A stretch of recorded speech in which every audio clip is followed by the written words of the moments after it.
नमस्ते नमस्कार दोस्तों, आप सभी का स्वागत है अपने क्रिस्टल केमिस्ट्री के यूट्यूब चैनल पे। थोड़ा सबसे पहले आप हम लोग को बता दीजिए, क्या साउंड आपको मिल रही है?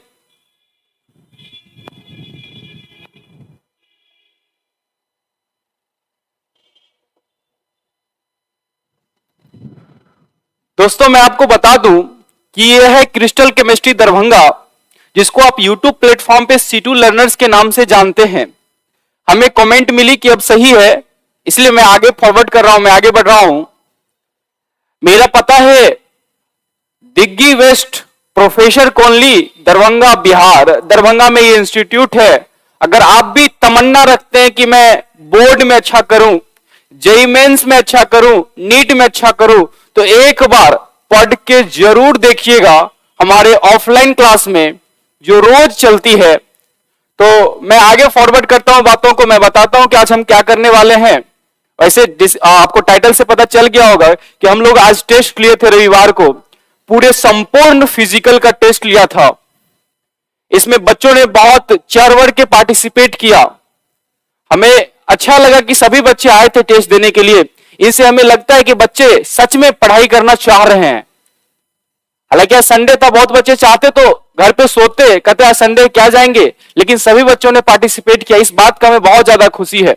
इससे पिछली बार मैंने टेस्ट लिया था, उसमें बच्चे ने थोड़ा सा कमी करा। उस कमी को इस टेस्ट में आप लोगों ने भली भांति अच्छा करके दिखाया।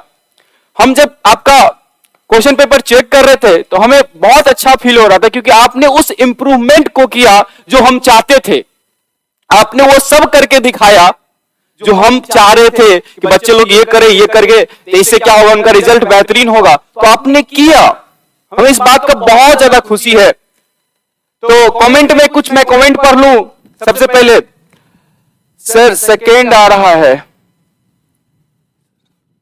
यस सर, यस सर, ठीक है, बहुत अच्छा, बहुत अच्छा दोस्तों। तो चलिए हम लोग शुरू करते हैं। मैं सबसे पहले मैं अपने बारे में कुछ बता दूं कि ये है, मैं थोड़ा सा इंट्रोड्यूस करूंगा, उसके बाद तो क्वेश्चन डिस्कशन करूंगा डिटेल से।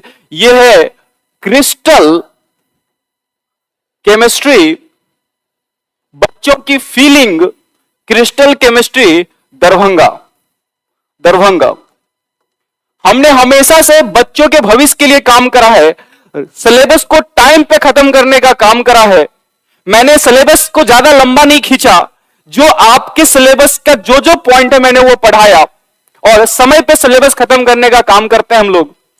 ये हमारी खासियत है, खासियत बोलिए हमें, ठीक है। अगर हम लोग तैयारी किस चीज की करवाते हैं तो आपको पता होना चाहिए, हम लोग बोर्ड्स की तैयारी करवाते हैं। हम लोग आईआईटी, एक सेकेंड थोड़ा कॉल।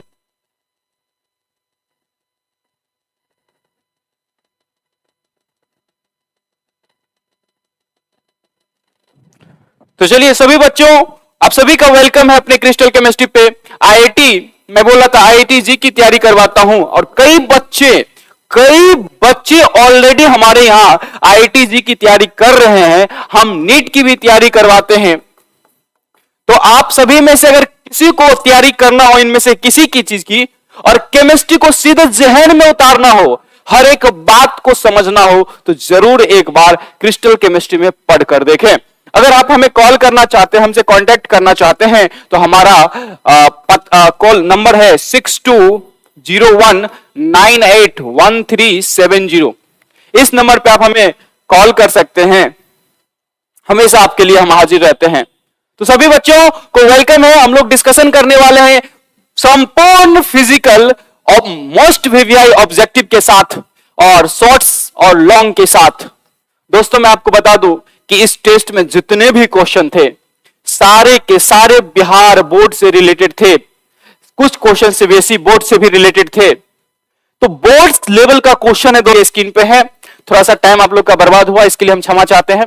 अभी जो हम लोग डिस्कशन करने वाले हैं, डिटेल डिस्कशन करने वाले हैं। टोटल मैं क्वेश्चन बता देता हूं। 51 क्वेश्चन है ऑब्जेक्टिव का, 10 क्वेश्चन है शॉर्ट आंसर का, और एक क्वेश्चन जो है लॉन्ग का है। मैंने टोटल 70 नंबर का टेस्ट लिया था इस बार, और 70 में बच्चों ने बहुत अच्छा नंबर लाया। हमें इस बात का बहुत प्राउड होता है। I am very proud of you my dear students, I am very proud of you कि आपने बहुत अच्छा इस बार किया। और मैं आगे बढ़ता हूं, मैं डिस्कशन शुरू करता हूं। दोस्त आप देख रहे हैं क्रिस्टल केमिस्ट्री दरभंगा, और हम लोग तैयारी करवाते हैं 11th 12th मेंस एडवांस्ड और नीट के लिए। और आज जो क्वेश्चन करने वाले हैं बोर्ड लेवल का क्वेश्चन हम लोग करने वाले हैं। चलिए बारी बारी से देखते हैं क्वेश्चन में क्या है ना। और मैं इतना कह देता हूं, अगर बोर्ड में एग्जाम हुई तो क्वेश्चन यहीं से रहेगा, क्योंकि कई सालों का अनुभव कहता है कि मैंने जिस तरह से गैस क्वेश्चन किया है वही एग्जाम में आते हैं। क्योंकि ये बोर्ड का एग्जाम है, इसमें कोई भी व्यक्ति अगर कई सालों के पैटर्न को देखे तो वो भी गैस कर सकता है कि इस तरह का क्वेश्चन एग्जाम में आता है। लेकिन बच्चे इस चीज को नहीं फील कर पाते हैं, क्योंकि वो उनको ज्यादा आइडिया नहीं होता है। इसलिए टीचर की बात आप मानिए, जो वो कहते हैं वही होता है। यानी मैं कह रहा हूं कि इसमें से जो भी क्वेश्चन करवा रहा हूं सीधे आपके एग्जाम में ना आया तो कहना। चलिए मैं बात करता हूं, मैंने इससे पिछले भी एक टेस्ट और डिस्कशन किया, उसमें से भी क्वेश्चन रहेंगे, इसमें से भी क्वेश्चन रहेंगे। चलिए मैं शुरू करता हूं। पहला क्वेश्चन आप देख रहे होंगे स्क्रीन पे। जिन जिन बच्चों को आंसर आता है उन सभी बच्चों से रिक्वेस्ट है कि आप कमेंट बॉक्स में आंसर जरूर दीजिएगा। ठीक है, मैं एक बार कमेंट पढ़ लेता हूं। चलिए, राहुल कुमार, प्रेमचंद्र साहू, चंदन चौधरी, संतोष, सभी को वेलकम है, मोस्ट वेलकम है अपने यूट्यूब चैनल पे। मैं बात कर रहा हूं an example of amorphous solid. पिछले टेस्ट में मैंने क्रिस्टलाइन पूछा था, इस बार मैंने आपसे एमरफस पूछा है। एमरफस क्या होगा? तो एमरफस जो होता है रबर होता है। अच्छा, एमरफस का मतलब क्या होता है? ऐसा सॉलिड जो बेकार हो, जो कोई काम का नहीं हो, वैसे सॉलिड को हम लोग क्या कहते हैं? एमरफस सॉलिड कहते हैं। यानी बेकार, नाम का सॉलिड है बस। ठीक है, तो इसमें आंसर क्या होगा? रबर होगा। आप लोगों ने सही टिक किया था, हर बच्चों ने इसमें आंसर सही टिक किया। कोई बात नहीं, होता है कभी कभी, है ना। आगे देखते हैं। कह रहे कि which of the following is a molecular solid. जिसमें मॉलिक्यूल होगा ना वो मॉलिक्यूलर सॉलिड होगा। और मॉलिक्यूल होने के लिए सबसे बड़ी कंडीशन क्या है? दो या दो से अधिक एटम होने चाहिए दोस्त, दो या दो से अधिक एटम होने चाहिए। तो देखिए ये सिंगल है आरबी, तो मेटालिक सॉलिड है। यहां पे देखेंगे SiC है, सिलिकॉन कार्बाइड है, और यहां पे NaCl है। तो Na में ये Na प्लस वाला होता है और ये Cl माइनस वाला होता है। तो इस तरह के सॉलिड को आयनिक सॉलिड कहा जाता है। क्या कहा जाता है? आयनिक सॉलिड कहा जाता है। और ये है कोवेलेंट सॉलिड, कोवेलेंट सॉलिड। याद रखिएगा, पूछा जाता है ये वाला CiC, सिलिकॉन कार्बाइड। ठीक है, और ये I2 जो देख रहे हैं ये आपका क्या है? मॉलिक्यूल है। जितने भी 2 वाले होते हैं जैसे N2, C2, Br2, I2, F2, O2, N2, सबका सब क्या होता है? मॉलिक्यूलर सॉलिड होता है। तो सबका सब मॉलिक्यूलर सॉलिड होता है। बहुत अच्छा। चलिए, ये मैंने क्वेश्चन कंप्लीट करवा दिया। अगला बताओ, अगला पे मैं चर्चा करता हूं। अगला है कि which of the following is covalent solid. निम्नलिखित में से कोवेलेंट कौन सा है? तो कोवेलेंट के लिए हमने कहता है 3 याद रख लीजिए। कौन कौन? ग्रेफाइट, डायमंड और सिलिकॉन कार्बाइड, जो मैंने ऊपर करवा दिया है। ये देख लीजिए, कोवेलेंट के लिए मैंने बोलता हूं 3 को याद रख लीजिए। कौन कौन? तो एक सिलिकॉन कार्बाइड ये वाला, और डायमंड याद रख दीजिए, एक ग्रेफाइट याद रखिए। यानी इसमें जो पूछा जा रहा है कि निम्नलिखित में से कौन सा कोवेलेंट होगा, तो सही आंसर क्या होगा? डायमंड होगा। दोस्त सही आंसर क्या होगा? डायमंड होगा। आप लोग का आंसर नहीं आ रहा है, पता नहीं क्यों, आप लोग आंसर क्यों नहीं दे रहे। जिन बच्चों को आंसर आ रही है आंसर कमेंट बॉक्स में करे दोस्त। चलिए मैं आगे बढ़ता हूं। अगला है 4 नंबर का क्वेश्चन। कह रहा है कि which of the following is a polar compound. निम्नलिखित में से कौन सा पोलर कंपाउंड है? तो पोलर कंपाउंड के लिए कंडीशन क्या है? मैं आपको थोड़ा इस क्वेश्चन को बोर्ड पे ले जाता हूं और मैं 1 सेकेंड समझाऊंगा, ओनली 1 सेकेंड। देखो पोलर कंपाउंड का कंसेप्ट क्या होता है, समझना पोलर का कंसेप्ट। वो आ जाइए बोर्ड पे, आ जाइए। क्वेश्चन को सीधे जहन में ना उतार दिया तो कहना, सीधे जहन में उतारने की बात होगी।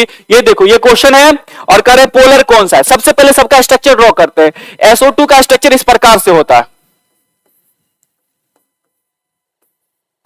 ठीक है, SO3 का स्ट्रक्चर इस प्रकार से होता है।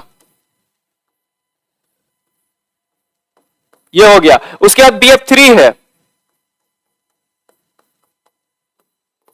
ठीक है, उसके बाद CO2 है। CO2 का देखिए सब तुरंत उतर जाएगा जहन में, सीधे उतर जाएगा। आप लोग कंफ्यूज ना होना, सीधे उतर देंगे, सीधे जहन में उतार देंगे। देखना ये 4 स्ट्रक्चर है। अब पोलर ढूंढना है तो मैं सिर्फ आपको यह बता देता हूं किस केस में पोलर नहीं होता है। अच्छा, पोलर का मतलब जिसके ऊपर चार्ज हो, आवेश हो, यानी प्लस माइनस हो, से पोलर कहते हैं। और जिसके पास चार्ज ना हो उसे नॉन पोलर कहते हैं, उसे नॉन पोलर कहते हैं। तो मेरे पास कितने ऑप्शन है? 1 2 3।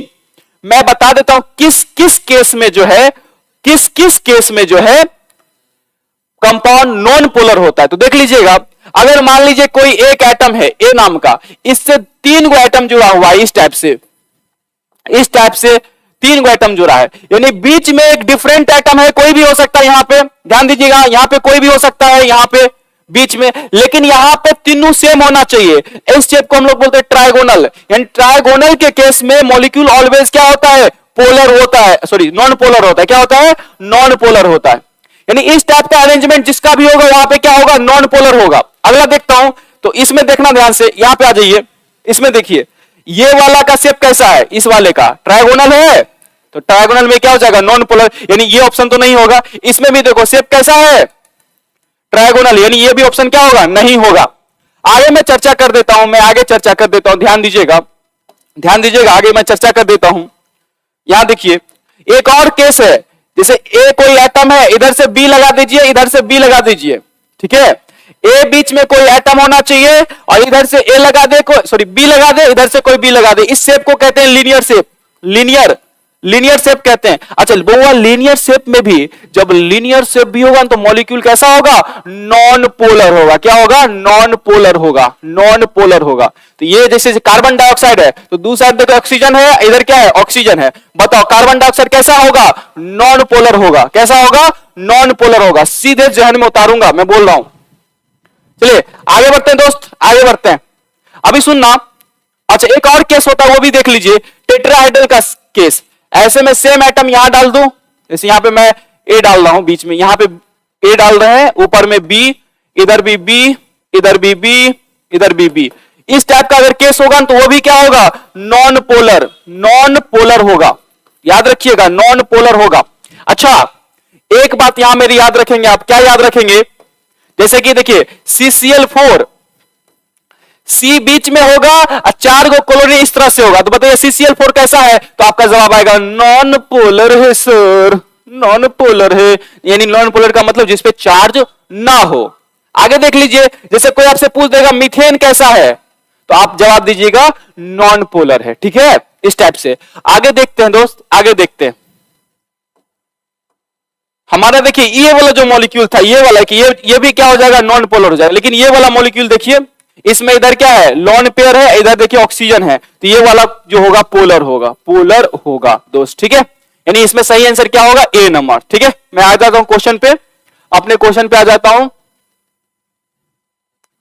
मैं अपने क्वेश्चन पे आ जाता हूं, यानी जहां पे थे वहां पे आ जाते हैं। बताइए आप लोग जवाब दीजिए कि इसमें से विच of the following is a polar compound, तो क्या जवाब आएगा आप लोग का, सर SO2। SO2 क्या है हमारा, पोलर है। मैं देखिए आपको याद नहीं करवाना चाहता हूं, मैं आपको फील दिलवाना चाहता हूं कि ये वाला पोलर। आप कभी भी एग्जाम में गलती ना करके आओ, अगर याद कर लिया ना बुआ तो पक्का आपसे मिस्टेक हो जाएगा, तो याद मत करो, थोड़ा लॉजिक से चीजों को याद रखो, लॉजिक से चीजों को याद रखो। अगला कह रहा है how many type of crystal lattice are found, कितने प्रकार का क्रिस्टल लेटिस होता है, 7 प्रकार का। कितने प्रकार का, 7 प्रकार का क्रिस्टल लेटिस होता है।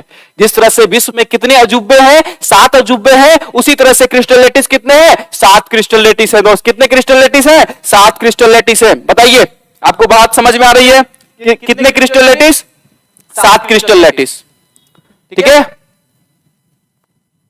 कितने क्रिस्टल लेटिस है, 7 क्रिस्टल लेटिस है। चलिए बातों को और समझने का प्रयास करते हैं। अगला देखिएगा, अगला देखिएगा, यहां बच्चे थोड़ा गलती कर देते हैं, पता नहीं क्यों गलती हो जाता है उनसे। देखिएगा अगर आपसे पूछेगा नंबर ऑफ ब्रेविस लेटिस, तब ना आप बोलोगे 14, ठीक है, तब ना आप 14 बोलोगे। लेकिन यहां पे आपसे क्या पूछा जा रहा है, number of Bravais lattice in cubic crystal. Cubic crystal में कितने ब्रेविस लेटिस होते हैं, आपसे ये पूछा जा रहा है दोस्त, क्यूबिक में पूछा जा रहा है। तो क्यूबिक में कितने होते हैं, आपने पढ़ा SCC, आपने पढ़ा BCC, आपने पढ़ा FCC, तो 3 ही तो हुए दोस्त, 3 ही तो हुए। तो आपको 3 टिक आउट करना है, कितना लेना है, 3 लेना है। ये हो गया आपका आंसर, ये हो गया आपका आंसर। कोई दिक्कत यहां तक किसी भी तरह का नहीं दोस्त, किसी भी तरह का आपको दिक्कत नहीं है। 6 नंबर का क्वेश्चन हमने कर लिया है। आगे बढ़ते हैं, आगे बढ़ते हैं दोस्त, आगे बढ़ते हैं। अगला है, कह रहा है कि which type of crystal has a maximum number of Brevis lattice। जिस तरह से आपको पता है कि क्यूबिक के पास 3 होते हैं, तो प्रश्न है कि किस ब्रेविस लेटिस में, मतलब किस क्रिस्टल के पास ब्रेविस लेटिस की जो संख्या है मैक्सिमम है। तो आपको याद रखने की जरूरत ही नहीं है, मैंने आपको ट्रिक दिया था, वो जिसका सबसे बड़ा नाम उसके पास ब्रेविस लैटिस भी क्या होगा, सबसे अधिक होगा। ऑर्थोरम्बिक इसका सही आंसर होता है, ऑर्थोरम्बिक इसका सही आंसर होता है। किसी भी तरह का कोई दिक्कत जी नहीं, किसी भी तरह का कोई दिक्कत आपको नहीं है। मैं आगे बढ़ता हूं और डिटेल में जाता हूं थोड़ा सा। देखिए अगला क्वेश्चन है 8 नंबर का क्वेश्चन, कह रहा है कि the fraction of volume occupied in body centered cubic unit cell, यानी कह रहा है 20 सीसी में कितना जगह भरा हुआ होता है। तो ये सब क्वेश्चन बहुत याद रख लो, है ना, मतलब मैंने तो प्रूफ किया था आपके एग्जाम, मतलब जब आपको पढ़ा रहा था उस समय तो मैंने प्रूफ किया था। तो आपको क्या करना है, इस तरह के प्रश्न को सीधे याद कर लेना है, क्योंकि आपके पास टाइम कम है दोस्त, आपके पास टाइम उतना 68%, ठीक है, कितना परसेंट भरा होता है, 68% भरा होता है। अगर फ्रैक्शन में पूछेगा तो 0.68 बोल दीजिए, ठीक है। बहुत अच्छा दोस्तों, बहुत अच्छा। चलिए आगे मैं बात करता हूं, देखिएगा तो इसका सही आंसर क्या हो जाएगा, बी नंबर। देखिएगा अगला है the number of atoms in face centered cubic unit cell. Face centered cubic unit cell में कितने एटम होते हैं, यानी एफसीसी में जेड का नाम पूछा जा रहा है, एफसीसी में जेड का वैल्यू पूछा जा रहा है, तो कितना होता है, 4 होता है। आप सबको याद होगा कितना होता है, 4 होता है दोस्त, कितना होता है, 4 होता है। किसी भी तरह का कोई दिक्कत नहीं तो नहीं। आगे बढ़ता हूं, अगला क्वेश्चन है डेंसिटी ऑफ क्रिस्टल। कोई भी क्रिस्टल होगा, चाहे एफसीसी हो, बीसीसी हो या एफसीसी हो, सबका डेंसिटी का फॉर्मूला एक ही था, आपको याद है, सबका डेंसिटी का फॉर्मूला एक ही था, ठीक है।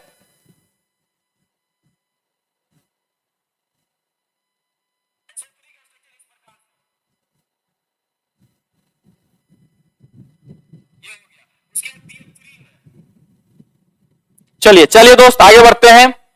तो इस वीडियो को आप लोग शेयर करें, पहले तो वीडियो को शेयर भी कर दें।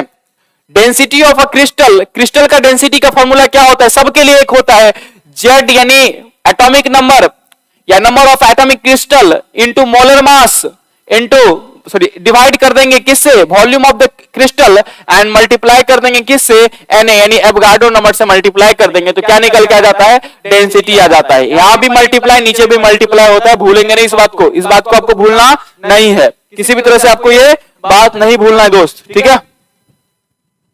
चलिए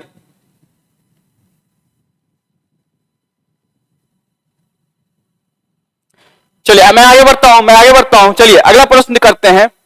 10 नंबर तक तो हम लोग आ गए बहुत इजीली ना, 10 नंबर तक तो बहुत इजीली आ गए। अगला देखिएगा, अगला कह रहा है कि spontaneous cell reaction will occur. कब स्पॉन्टेनियस सेल रिएक्शन, यानी स्वतः सेल रिएक्शन कब होता है, अपने आप सेल रिएक्शन कब होता है, तो अपने आप एक ही केस में होता है दोस्त, अपने आप जो है एक ही केस में होता है।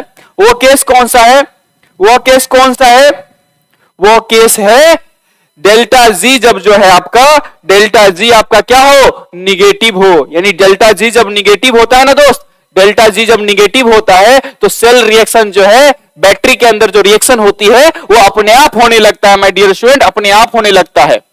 अगला है हम लोग का कि द स्टैंडर्ड ऑक्सीडेशन पोटेंशियल, यानी देखिए क्या दिया हुआ है, एसओपी दिया हुआ है, स्टैंडर्ड ऑक्सीडेशन पोटेंशियल दिया हुआ है, किसका, इलेक्ट्रोड का दिया हुआ है, कितना है, प्लस 0.7 वोल्ट, प्लस 0.76 वोल्ट है। तो पूछा जा रहा है कि स्टैंडर्ड रिएक्शन पोटेंशियल क्या होगा, यानी एसआरपी क्या होगा।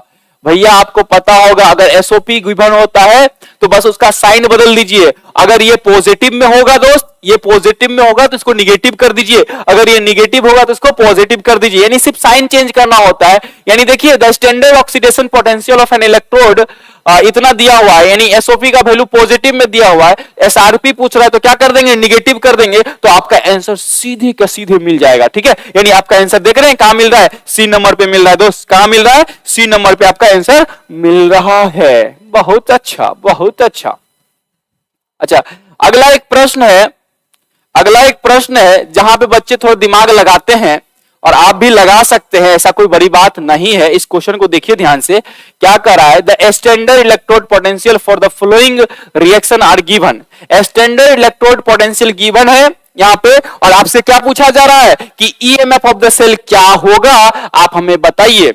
तो इसका जो है, इसका बनाने का तरीका होता है, क्या होता है, ई सेल निकालना होता है, ठीक है, ई सेल निकालना होता है तो बहुत इजी फॉर्मूला होता है। ई सेल निकालना हो तो क्या कीजिए, electrode potential of cathode, cathode, ठीक है, और प्लस माइनस होता है किस चीज का, electrode potential of anode, anode, ये एक फॉर्मूला होता है। तो यहां देखिए किस चीज का दिया हुआ है, ये आपका कैथोड दिया हुआ है और ये आपका एनोड दिया हुआ है। तो देख लीजिए क्या करें, दोनों को जोड़ देंगे आपस में, यानी यहां पे हो जाएगा 0.80 वोल्ट और यहां पे फिर माइनस, और एक माइनस क्या हो जाएगा प्लस, और इसका 0.17 वोल्ट, दोनों को जोड़ेंगे तो 0.94 वोल्ट आ जाएगा। यानी ऑप्शन नंबर आपका डी हो जाएगा दोस्त, ऑप्शन नंबर आपका डी हो जाएगा। किसी भी तरह का कोई दिक्कत आपको नहीं हो रहा होगा।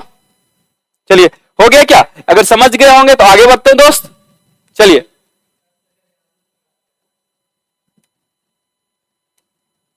सर चलेगा,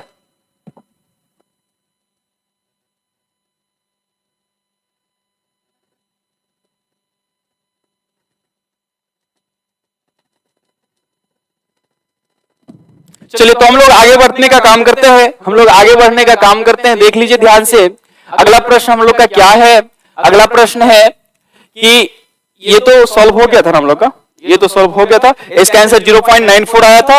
आप लोग आंसर दीजिए, जो भी देख रहे हैं आंसर दीजिए, अगर आप लोग को आता है तो आंसर दीजिए, है ना। चलिए बताइए, मैं अगला प्रश्न दे रहा हूं आपको, मैं अगला प्रश्न दे रहा हूं कि which of the following expression is true, निम्नलिखित में से कौन सा एक्सप्रेशन यानी फॉर्मूला जो है सही है।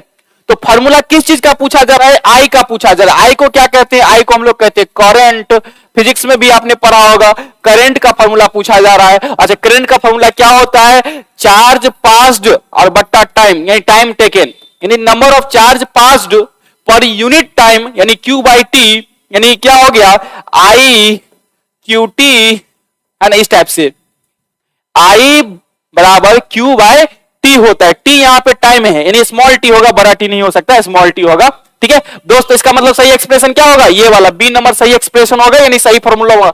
क्या आप लोग को बातें समझ में आ रही है दोस्त, यस करें, यस करें एक बार, क्या आपको बातें समझ में आ रही है, यस करें। चलिए मैं आगे बढ़ता हूं, मैं आगे बढ़ता हूं और थोड़ा और डिटेल में जाने का प्रयास करता हूं, ठीक है, थोड़ा मैं और डिटेल में जाने का प्रयास करता हूं और क्वेश्चन करने का प्रयास करता हूं। 14 नंबर तक आ गए हैं, टोटल क्वेश्चन 51 है। यहां देखिए आप लोग, यहां देखिए, ये क्वेश्चन देखिए, आइए। हाँ, तो यहां भी कुछ ऑप्शन था, उधर देखा आपने कि उधर देखा आपने दो ही ऑप्शन था, तो दो ऑप्शन यहां पे दिया हुआ है। आगे मैं बात करता हूं, ये देखो कह रहा है कि हमसे पूछा जा रहा है 1 faraday electricity is equal to how much coulomb, यानी एक फैराडे जो होता है, फैराडे साइंटिस्ट का नाम था, एक फैराडे जो है कितने के बराबर होता है, तो 96,500 कुलोम। एक्चुअली हुआ क्या, 96,500 कुलोम को फैराडे ने अपने नाम पे रख लिया, इसलिए नाम क्या पड़ा, 1 faraday is equal to 96,500 coulomb. बहुत अच्छा, इसका सही आंसर क्या हो जाएगा, इसका सही आंसर हो जाएगा आपका बी नंबर। बहुत अच्छा, आप लोगों ने टिक किया था इसको, सही, अच्छा सभी बच्चों ने सही आंसर टिक किया था। मैं आगे बढ़ता हूं, यहां देखिएगा, विच of the following electrolytic solution has the least specific conductance. बच्चे लोग ये सब क्वेश्चन देख के घबरा जाते हैं, पूछते क्यों, पता नहीं क्यों घबराते हैं, लेकिन ये सब क्वेश्चन देख के घबराना बिल्कुल ही नहीं है, ठीक है। ये सब क्वेश्चंस बहुत इजी होते हैं। देखिए कैसे, आपको यहां पे दिया क्या जा रहा है, देखिए नॉर्मेलिटी दिया जा रहा है और यहां पे स्पेसिफिक कंडक्टेंस, स्पेसिफिक कंडक्टेंस को किस लेटर से रिप्रेजेंट करते हैं, के से, और आपको दिया क्या जा रहा है, नॉर्मेलिटी दिया जा रहा है। अच्छा, स्पेसिफिक कंडक्टेंस बट्टा नॉर्मेलिटी किस चीज का फॉर्मूला होता है, इक्विवेलेंट कंडक्टेंस का फॉर्मूला होता है। किसका होता है, इक्विवेलेंट कंडक्टेंस का फॉर्मूला होता है, यानी फॉर्मूला क्या आ गया, इक्विवेलेंट कंडक्टेंस बराबर के बाई एन। तो हमसे क्या पूछा जा रहा है कि कह रहे हैं कि स्पेसिफिक कंडक्टेंस यानी के का वैल्यू किस कंसेंट्रेशन पे सबसे कम होगा। तो बहुत इजी है ना, इस एन को इधर भेज दीजिए तो क्या आ जाएगा, के बराबर इक्विवेलेंट कंडक्टेंस इनटू एन आएगा। अब देखिएगा कंपैरिजन वाला क्वेश्चन है, बहुत इजी है दोस्त, बहुत इजी। देखिएगा यहां पे स्पेसिफिक कंडक्टेंस है और यहां पे नॉर्मेलिटी गिवन है। तो देखिएगा कह रहा है कि किस केस में किस केस में स्पेसिफिक कंडक्टेंस जो है सबसे कम होगा यानी लीस्ट होगा, यह पूछा जा रहा है। भैया यहां देखो ना यार, स्पेसिफिक कंडक्टेंस का नॉर्मेलिटी के साथ कैसा संबंध है? डायरेक्टली संबंध है, यानी जितना ज्यादा नॉर्मेलिटी कम होगा उतना ज्यादा स्पेसिफिक कंडक्टेंस कम होगा, और जितना ज्यादा नॉर्मेलिटी ज्यादा होगा उतना ज्यादा स्पेसिफिक कंडक्टेंस होगा। तो इस केस में ढूंढिए आप कि सबसे कम नॉर्मेलिटी कौन सा है, ये वाला, ये वाला, ये वाला। तो आपको दिख रहा होगा कि ये वाला जो कंसंट्रेशन टर्म दिया है 0.002 नॉर्मेलिटी, ये तो बहुत कम है। अगर नॉर्मेलिटी बहुत कम हो जाएगा डियर माय स्टूडेंट, तो यहां पे स्पेसिफिक कंडक्टेंस भी क्या हो जाएगा? कम हो जाएगा। यानी इस फार्मूला से आप इस प्रश्न को बहुत इजीली सॉल्व कर पाते, लेकिन आप तो देख के डर जाते हैं, डरने वाले बच्चे हैं आप। न्यूमेरिकल से क्यों? बिहार बोर्ड ऐसा न्यूमेरिकल पूछता है दोस्त जो एक झटके में बन जाता है। यानी वो कोई ये करो फिर वो करो फिर ये करो, पता नहीं क्या करो तब बनेगा, नहीं, ऐसा नहीं है यार, बहुत इजी है। बस आपको मेथड पता होना चाहिए, ठीक है? और वो तभी संभव है जब आप डिस्कशन को देखो, ठीक है? मैं आगे बढ़ता हूं और थोड़ा डिटेल में जाता हूं। ये अगला क्वेश्चन करते हैं। ये बन गया वो, यानी यहां पे कंसंट्रेशन सबसे कम है, इसीलिए लीस्ट स्पेसिफिक कंडक्टेंस किस केस में होगा? इस केस में ये ऑप्शन नंबर क्या हो जाएगा? बी हो जाएगा। ऑप्शन नंबर क्या हो जाएगा? बी हो जाएगा। मैं आगे बढ़ता हूं। अगला देखिए, अगला है कि which one of the following correct equation represents Faraday's first law of electrolysis. अच्छा, बिहार बोर्ड के लिए तो जान मान सम्मान सब कुछ तो यही है, Faraday's first law of electrolysis my dear student. तो इसका फॉर्मूला किसको भी याद रहेगा, है ना? तो अगर आप याद करके जाओगे Faraday's first law of electrolysis, तो आप सभी जीत जाओगे। क्या हो जाओगे? जीत जाओगे। तो फॉर्मूला भी तो वही बनने वाला है, M = ZIT। आप जीत जाओगे, आप जीत जाओगे। यानी मास बराबर ZIT, यानी Z यहां पे I क्या है? I करंट है, यानी M = Z। I के जगह पे मैं क्या लिख सकता हूं? C लिख सकता हूं, और T तो TA है, यानी टाइम है। यानी आप देखो, क्या आपको बात समझ में आई? यानी यहां पे हम लोग क्या लिख सकते हैं? M = ZCT, यानी ऑप्शन नंबर क्या होगा? बी होगा। फेराडेज फर्स्ट लॉ का फॉर्मूला याद है? M = ZCT, या आप बोलो मैं तो जीत गया। ठीक है, ये हो गया दोस्त। आप लोग सभी लोग थोड़ा वीडियो को शेयर करें, है ना? थोड़ा वीडियो को शेयर करने का काम करें, वीडियो को शेयर करने का काम करें, ताकि ज्यादा से ज्यादा लोग जो है इस वीडियो को देख पाए, है ना? एक और क्वेश्चन है हमारा, 17 नंबर का क्वेश्चन है, देखिएगा इसका, सॉरी 18 नंबर का क्वेश्चन है, इसको देख लीजिए आप लोग। और ये क्वेश्चन पता नहीं बहुत इजी है, बहुत इजी है। बस आप लोग इसको समझने का प्रयास कर लीजिए कैसे होगा। देखो, किसी भी रिएक्शन का क्या निकालने के लिए कह सकता है? आपको रेट निकालने के लिए कह सकता है। ठीक है, तो यहां पे हमें रिएक्शन क्या दिया जा रहा है? 3A = 2B, ऐसे ऐसे कर सकते हैं। 3A क्या बनाता है? 2B बनाता है। ये रिएक्शन की बन है सर जी, B भी बनता है रिएक्शन में। भाई कुछ भी बन सकता है, ऐसा थोड़ी बोल यार, कुछ भी बन सकता है। ठीक है, तो यहां देखिएगा ध्यान से, यहां ध्यान से देखिएगा, यहां ध्यान से देखिएगा। तो हमको रेट निकालने के लिए कह रहा है, तो रेट निकालने का फॉर्मूला क्या होता है? जिसका निकालने के लिए कर रहा है उसको कंसंट्रेशन बट्टा ऐसे कर दीजिए, अब बट्टा में क्या लगा दीजिएगा? जैसे D लगा सकते हैं यहां पे, और यहां पे बट्टा में DT लगा सकते हैं, यानी D कंसंट्रेशन A बट्टा DT। अच्छा, जो स्टोइकियोमेट्रिक कोएफिशिएंट होता है यहां पे, उसको हम लोग डिवाइड में डाल देते हैं, यानी 1/3 कर सकते हैं। ठीक है, और उसके बाद क्या है हमारे पास? इसका जब रेट निकालना हो, B का रेट निकालना हो, तो कैसे निकालेंगे? इसका भी बहुत इजी फॉर्मूला है।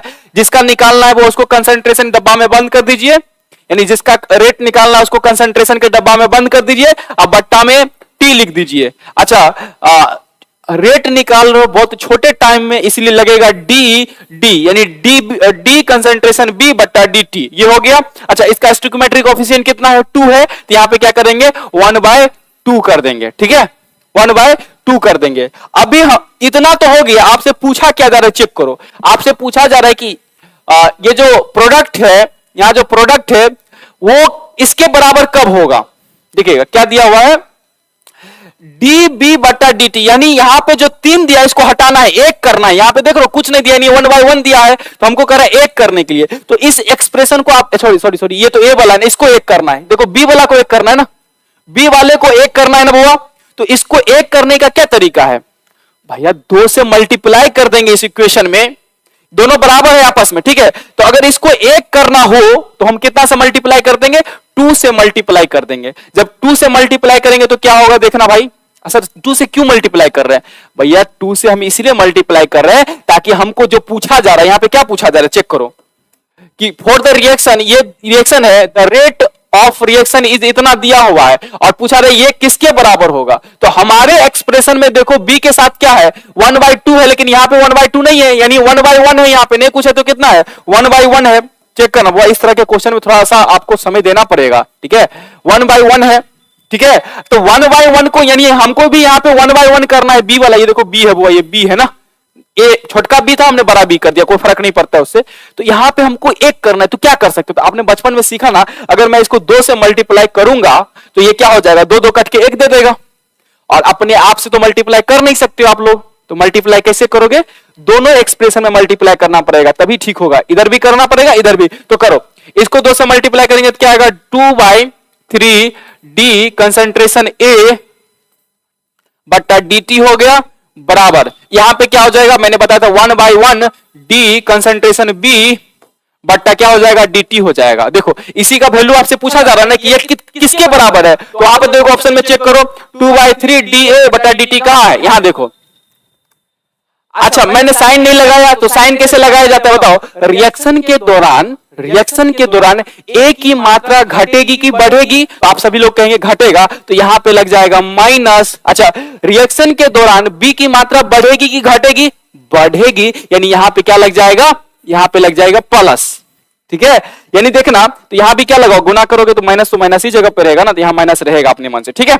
तो देखना और यहां पे प्लस रहेगा, तो प्लस देने का इच्छा तो दो, नहीं देने का इच्छा तो मत दो। तो डी कंसंट्रेशन बी बट्टा dt किसके बराबर है, -2/3 da बट्टा dt। तो ऑप्शन कहां पे मिल रहा है हमको देखने के लिए, बस वो यहां पे कैपिटल ए ले लिया है, तो अब उससे कोई टेंशन वाली बात बिल्कुल भी नहीं है। ऑप्शन नंबर क्या सही होगा, आपका बी सही होगा।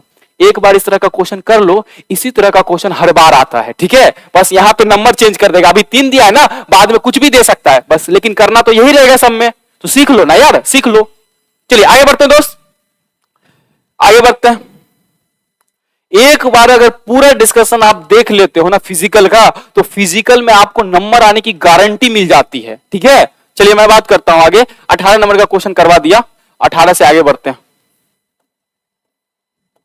ये देखिए 18 नंबर के बाद 19 नंबर आता है, तो यहां देखिए 19 नंबर, ये देखो, ये करके दिखाओ मेरे प्यारे बाबू, ये करके दिखाओ। इसको कैसे करोगे यार, है ना। आज जितने भी बंधु अगर देख रहे हैं, वीडियो को लाइक नहीं करा, हमारे चैनल को सब्सक्राइब ना करें, तो आप कंजूसी ये सब ना करें, पहले वीडियो को लाइक, फिर शेयर और फिर सब्सक्राइब जरूर करें, है ना। अगर आपको हमारी पढ़ाई अच्छी लगती हो तो मैं आगे बात करता हूं कि which of the following is a pseudo first order reaction. बुआ ये वाला क्वेश्चन ना, ये वाला क्वेश्चन कई बार बोर्ड ने पूछा है कि निम्नलिखित में से कौन सा सूडो ऑर्डर रिएक्शन होता है, वो भी फर्स्ट वाला। तो इसका आंसर जो है फिक्स हो रहता है। बिहार अति जो एनसीईआरटी का बुक है उसमें भी दुइये को ऑप्शन दिया है, और बिहार में दोनों में से एक को छूता है, वो कौन सा है, ये वाला। अच्छा कैसे याद रहेगा, जो बड़ा दिख जाए ना सबसे बड़ा रिएक्शन, देखो इतना बड़ा है कि हमको यहां नहीं हटा तो हम नीचे डाल दिए, तो जो बड़ा वाला होगा ना वही झूठा होगा यार, झूठा होगा, बेकार होगा। यहां देखो क्या लिखा है, सूडो, सूडो का मतलब झूठा, सिर्फ नाम का फर्स्ट ऑर्डर है, काम वाम फर्स्ट ऑर्डर वाला को नहीं है, ठीक है। तो कौन सा होगा, तो ये बड़ा वाला जो देख रहे हो ना ऑर्गेनिक होगा, ऑर्गेनिक वाला जो भी होगा उसको आप लोग क्या ले लीजिएगा, सूडो फर्स्ट ऑर्डर रिएक्शन ले लीजिएगा। बताइए समझ में आ रही है, अगर आ रही है तो कमेंट में यस करें दोस्त, यस करें सब लोग, है ना। मैं आगे बढ़ता हूं, 19 का हो गया। मैं बात करता हूं अगला क्वेश्चन, कह रहा है कि the unit for rate constant of reaction दिया हुआ है क्या, मोल पर लीटर पर सेकेंड, मोल पर लीटर पर second, the order of reaction is, यानी जो हमें रेट कांस्टेंट का वैल्यू दिया जा रहा है, रेट कांस्टेंट को के से हम रिप्रेजेंट करते हैं, और इसका यूनिट दिया हुआ है, क्या दिया है, मोल पर लीटर पर सेकेंड, ये दिया हुआ है, ये दिखा है, ठीक है। चलिए कट्टर हिंदू का मैसेज है, यस सर, बहुत अच्छा प्रयास करते रहिए आप लोग, प्रयास करते रहिए, ठीक है। चलो देखना, कह रहा है कि सर की रेट कांस्टेंट का यूनिट मैं दे रहा हूं, आप बताओ कौन सा किसका दे रहा हूं, है ना, किस रिएक्शन के रेट कांस्टेंट का दे रहा हूं। तो बाबा इस केस में जीरो ऑर्डर होता है, कौन सा ऑर्डर होता है, जीरो ऑर्डर, यानी जीरो ऑर्डर का रेट कांस्टेंट जो होता है कितना होता है, मोल पर लीटर पर सेकंड होता है, समझे? जैसे अगर आपसे फर्स्ट का पूछ देगा, फर्स्ट ऑर्डर का पूछ देगा तो क्या बोलिएगा? फर्स्ट ऑर्डर का अगर आपसे क्या पूछ दे, रेट कांस्टेंट का वैल्यू पूछ दे तो क्या जवाब दीजिएगा? तो सीधा टाइम इनवर्स हो जाता है दोस्त। क्या हो जाता है? टाइम इनवर्स हो जाता है और कुछ नहीं, बस सिंपल सा सेकंड इनवर्स कर दो और कुछ नहीं। ठीक है, चलो चलो, बहुत अच्छा दोस्तों, बहुत अच्छा। आप लोग जो दिल दे रहे हैं बहुत खुशी हो रही है। चलिए आगे बात करते हैं, आगे देखते हैं। हाँ, तो आगे जो है ये वाला 21 नंबर का अगर आपसे हो गया तो मैं बात करता हूं 22 नंबर का। किसका बात करता हूं? 22 नंबर का। ठीक है, ये 21 हो गया और मैं बात करता हूं 22 नंबर पे। ठीक है, कह रहा है कि अच्छा, इसका आंसर तो आप लोग दे दिए ना, इसका आंसर तो आप लोग दे दिए ना, देख लेते एक बार। हाँ, तो यानी ये किसका होगा? देखो, अच्छा इसका नहीं दिया आपने, 21 नंबर का नहीं दिया। The unit of rate constant of first order reaction. अभी तो बताया था, अभी तो बताया था, रेट कांस्टेंट यूनिट पूछा जा रहा है तो फॉर्मूला याद हो ना किसी को? 0.693 बट्टा टाइम, तो कोई भी निकाल सकता है के का वैल्यू। क्या के का वैल्यू क्या होगा? वो टाइम, यानी ऊपर में क्या लिखोगे? 0.69 और टाइम का यूनिट क्या लिखोगे? 1, नहीं कुछ तो नीचे सेकंड लिखोगे। सेकंड ऊपर जाएगा तो क्या यूनिट निकलेगा? बताओ क्या यूनिट निकलेगा यार? पर सेकंड। क्या निकलेगा? पर सेकंड। अच्छा, पर सेकंड को क्या हम लोग पर टाइम इनवर्स कह सकते हैं? बिल्कुल कह सकते हो यार, सेकंड तो टाइम ही है ना, तो टाइम इनवर्स का तो कोई दिक्कत नहीं है। यानी अगर फर्स्ट ऑर्डर का पूछे यूनिट ऑफ, है ना, के फॉर फर्स्ट ऑर्डर क्या होता है? फॉर फर्स्ट ऑर्डर क्या होता है? फर्स्ट ऑर्डर क्या होता है? तो क्या जवाब दोगे आप लोग? आप लोग जवाब दोगे टाइम इनवर्स बोलो या सेकंड इनवर्स बोलो, जो बोलने का इच्छा है सो बोलो। लेकिन ऑप्शन में क्या दिया उस पर चर्चा होगी ना, तो ऑप्शन में टाइम इनवर्स दिया है। यानी अगर फर्स्ट ऑर्डर का हमसे क्या पूछा जा रहा है? यूनिट पूछा जा रहा है, तो हम लोग क्या बोलेंगे? टाइम इनवर्स बोलेंगे। हो गया क्या? बन गया क्या? जी हाँ। देखो यहां देखिए 22 नंबर का क्वेश्चन देखिए, रेट एक्सप्रेशन गिवन है हमें। क्या गिवन है? रेट एक्सप्रेशन, ये दिया हुआ है रेट एक्सप्रेशन, और पूछ रहा है कि ऑर्डर ऑफ रिएक्शन क्या होगा। रेट एक्सप्रेशन गिवन है और क्या पूछा जा रहा है? ऑर्डर पूछा जा रहा है माय डियर स्टूडेंट। तो ऑर्डर निकालने का तरीका क्या होता है? यहां देखो, X Y, X plus Y को जोड़ दो, यानी रेट एक्सप्रेशन में जो पावर होता है, कंसंट्रेशन के जो पावर होता है, हम लोग इसको पढ़ते हैं कंसंट्रेशन ऑफ ए, यानी इस ब्रैकेट को कंसंट्रेशन पढ़ा जाता है, concentration of A, concentration of B, यानी इसके पावर में जो कुछ दिया है ना उसको जोड़ दीजिए, यानी एक्स प्लस वाई, यानी क्या आंसर आ जाएगा? X plus Y. अगर मान लीजिए 2 प्लस अगर 5 रहता तो क्या देते? 7 देते। ठीक है, अगर कोई कहेगा 2 प्लस 1 रहता तो क्या देते? 3 देते। ठीक है, बात समझ रहे हैं? बहुत अच्छा दोस्त, बहुत अच्छा। ठीक है, बहुत अच्छा।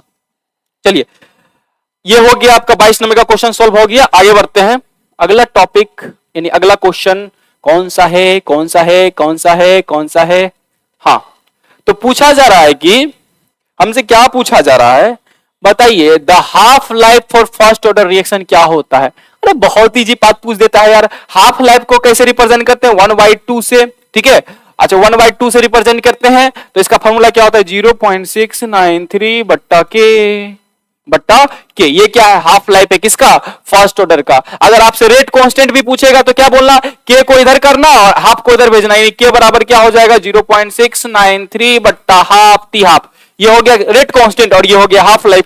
दोनों निकल जाता है दोस्त, दोनों ही निकल जाते हैं इससे। ठीक है, ये हो गया आपका। आगे बात करते हैं हम लोग, आगे डिटेल चर्चा करते हैं किस पे? ये 23 नंबर हो गया। तो 23 नंबर का सही आंसर क्या होने वाला है? ये वाला टी हाफ 0.693 बट्टा केल्विन, है ना? केल्विन नहीं, सॉरी रेट कांस्टेंट है यार, ये रेट कांस्टेंट है ना? रेट कांस्टेंट के से रिप्रेजेंट करते हैं। ठीक है, हो गया दोस्त। आगे बात करता हूं, अगला क्वेश्चन है हमारा, माय डियर स्टूडेंट, पढ़ाई को सीधे जहन में डालने के लिए है नायक सर, आप बिल्कुल भी ना घबराइएगा। आपको 90 प्लस दिलवाने का हम वादा करते हैं, 90 प्लस दिलवाने का हम वादा करते हैं, लेकिन आप हमारा डिस्कशन देख के जाना, हर एक डिस्कशन देखना। 90 प्लस ना आया तो कहना। तरीका देता हूं यार, क्वेश्चन को झट से सॉल्व करने का तरीका देता हूं, और वो तरीका तभी आ सकता है जब शिद्दत से आप क्लास में टाइम दो। ठीक है, चलो मैं बात करता हूं आगे, मैं आगे बात करता हूं क्वेश्चन नंबर 25 पे। क्वेश्चन कहा जा रहा है क्या? In a chemical reaction a catalyst, chemical reaction में कैटलिस्ट का काम क्या होता है? सबको पता होगा, सबको पता होगा कि कैटलिस्ट रिएक्शन के रेट को बढ़ाता है, लेकिन कैसे? तो एक होता है एक्टिवेशन एनर्जी। एक्टिवेशन एनर्जी क्या होता है? एक्टिवेशन एनर्जी वह ऊर्जा होता है, एक्टिवेशन एनर्जी वह एनर्जी होता है जिस एनर्जी पे रिएक्शन शुरू हो जाता है। तो कैटलिस्ट क्या करता है, एक्टिवेशन एनर्जी को कम कर देता है। जैसे एक्टिवेशन एनर्जी कम हो गया यानी कम ही ऊर्जा परिक्षण हो जाएगा, ठीक है, कम ही एनर्जी परिएक्शन हो जाएगा, यानी रिएक्शन क्या हो जाएगा, फास्ट हो जाएगा। यानी यहाँ पे अगर हमसे पूछा जाए कि कैटलिस्ट का रिएक्शन में क्या काम होता है, तो हम उसे क्या जवाब देंगे, हम जवाब देंगे कि लोअर्स द एक्टिवेशन एनर्जी, यानी कैटलिस्ट क्या करता है, एक्टिवेशन एनर्जी को कम कर देता है दोस्त, क्या कर देता है, कम कर देता है, यानी आंसर क्या हो जाएगा, बी हो जाएगा। दीपक कुमार मैसेज डिलीट किया, ठीक है, करो करो कोई बात नहीं। आगे बात करते हैं। आहा बहुत इजी प्रश्न आया है, कह रहा है कि if 18 gram glucose is present in 100 gram of solvent then the solution is said to be. अच्छा देखना बुआ, हमें सॉल्वेंट का क्या दिया जा रहा है, हमें सॉल्वेंट का क्या दिया जा रहा है, मास दिया जा रहा है। जब सॉल्वेंट का मास दिया जा रहा हो तो हमें पता चल जाना चाहिए। और यहाँ पे ऑप्शन में क्या क्या दिया है, मोलर दिया है और मोलर दिया है, मोलल दिया है, मोलल दिया है। यानी जब हमें मास दिया जा रहा है ना तो हम हमेशा क्या निकालते हैं, मोलालिटी निकालते हैं, यानी मोलल निकालते हैं। यानी मोलर वाला तो ऑलरेडी गलत हो गया, मोलर वाला तो ऑलरेडी गलत हो गया। अब हमारे पास दो ऑप्शन, अब दोनों में से अगर कोई भी लगा दिया तो 50% चांस बनता है कि आपका सही हो जाएगा। तो चलिए मैं बात करता हूं इसको सॉल्व कैसे किया जाए। तो मोलालिटी का फॉर्मूला आपको पता होना चाहिए दोस्त, मोलालिटी का फॉर्मूला यानी छोटकी एम का फॉर्मूला पता होना चाहिए, नंबर ऑफ मोल बट्टा mass of solvent, mass of solvent. लेकिन सॉल्वेंट का मास किस में, केजी में माय डियर स्टूडेंट। अच्छा तो यहां पे नंबर ऑफ मोल नहीं दिया है, चेक कीजिए, नंबर ऑफ मोल नहीं दिया है, हम क्या दिया है, मास दिया है। तो मास देखो, नंबर ऑफ मोल निकालने का फॉर्मूला एक और होता है, मास बट्टा मोलर मास, मास बट्टा मोलर मास, ये फॉर्मूला होता है, ठीक है। अब समझना, तो हम लोग को पहले सबसे पहले क्या करना है, नंबर ऑफ मोल निकाल के इसमें ठूस देना है। ये जो फॉर्मूला है इसमें ठूस देंगे तो झट से अपने आप निकल जाएगा। तो नंबर ऑफ मोल कैसे निकाला जाए, तो नंबर ऑफ मोल निकालने के लिए तरीका क्या होता है कि ग्लूकोज का मोलर मास पता होना चाहिए। ग्लूकोज का फॉर्मूला कितना होता है, C6H12O6, ये हो गया ग्लूकोज का फॉर्मूला। इसका मोलर मास निकालेंगे तो 180 ग्राम आएगा, 180 ग्राम पर मोल आएगा, ठीक है। और हमें मास कितना दिया जा रहा है, 18। तो देखना कैसे निकलेगा, झट से कैसे निकलेगा। यहां पे मास की जगह पे लिख देंगे 18 ग्राम और नीचे में मोलर मास की जगह पर लिख देंगे 180 ग्राम। 18 18 गया, क्या बचा, 1/10 बचा। 1/10 को क्या कर सकते हैं, 0.1 कर सकते हैं। अरे बोलो समझ में आ रहा है कि नहीं आ रहा है, अरे बोलो। एक कमेंट है चंदन जय श्री राम, 24 नहीं बताए सर, 24 नहीं बताए, क्या बात कर रहे हो यार, 25। अच्छा देखते हैं है ना, पहले इसको सॉल्व कर देंगे तो मिट जाएगा सारा, ठीक है। यहां देखो, यहां देखते वो, यहां देखते हैं तो हमें नंबर ऑफ मोल निकल गया कितना, 0.1 और 0. वहां ठूस दीजिए, यानी क्या आंसर आएगा 0.1। और मास कितना दिया है, अच्छा बउआ रे बउआ सुनो, मास किस में दिया, ग्राम में, आपको क्या चाहिए केजी में। तो 1000 ग्राम बराबर 1 केजी ना, तो यहाँ पे क्या पड़ेगा 1 केजी। और किसी भी संख्या को 1 से डिवाइड करो कोई फर्क नहीं पड़ता है, यानी क्या आंसर आएगा 0.1। अच्छा क्या निकाल लेते हो, मोलालिटी निकाल लेते, इसलिए लग जाएगा लास्ट में मोलल, क्या लग जाएगा, वैसे लगेगा मोल पर केजी, मोल पर केजी लगेगा, लेकिन मोल पर केजी को ही तो मोलल कहते हैं, यानी ऑप्शन नंबर का होगा, बी होगा। क्या होगा, ऑप्शन नंबर बी होगा। सब लोग जवाब नहीं देते हैं, सब लोग वीडियो को लाइक नहीं किए हैं, तो ये गलत बात है ना। चलिए तो ये आप लोग चाहें तो इस चीज को, बहुत इजी है, हालांकि बहुत इजी है, ये करने में भाग वक्त देने में कितना टाइम लगता है, वो तो हमको फॉर्मूला आपको नहीं याद होगा इसलिए मैंने लिख दिया। फॉर्मूला अगर आपको याद रहेगा तो इतना टाइम थोड़ी लगेगा यार, बहुत इजी है, बहुत इजी है। मैंने कहा ना बिहार बोर्ड ऐसा ही क्वेश्चन देता है जो बहुत जल्दी बन जाए, ठीक है। चलिए ये हो गया, मैं आगे बात करता हूं किस पे। एक बच्चे का कमेंट आया था कि सर 24 का नहीं बताए थे, तो चलिए मैं 24 का देख लेता हूं कि सही में छूट गया है क्या।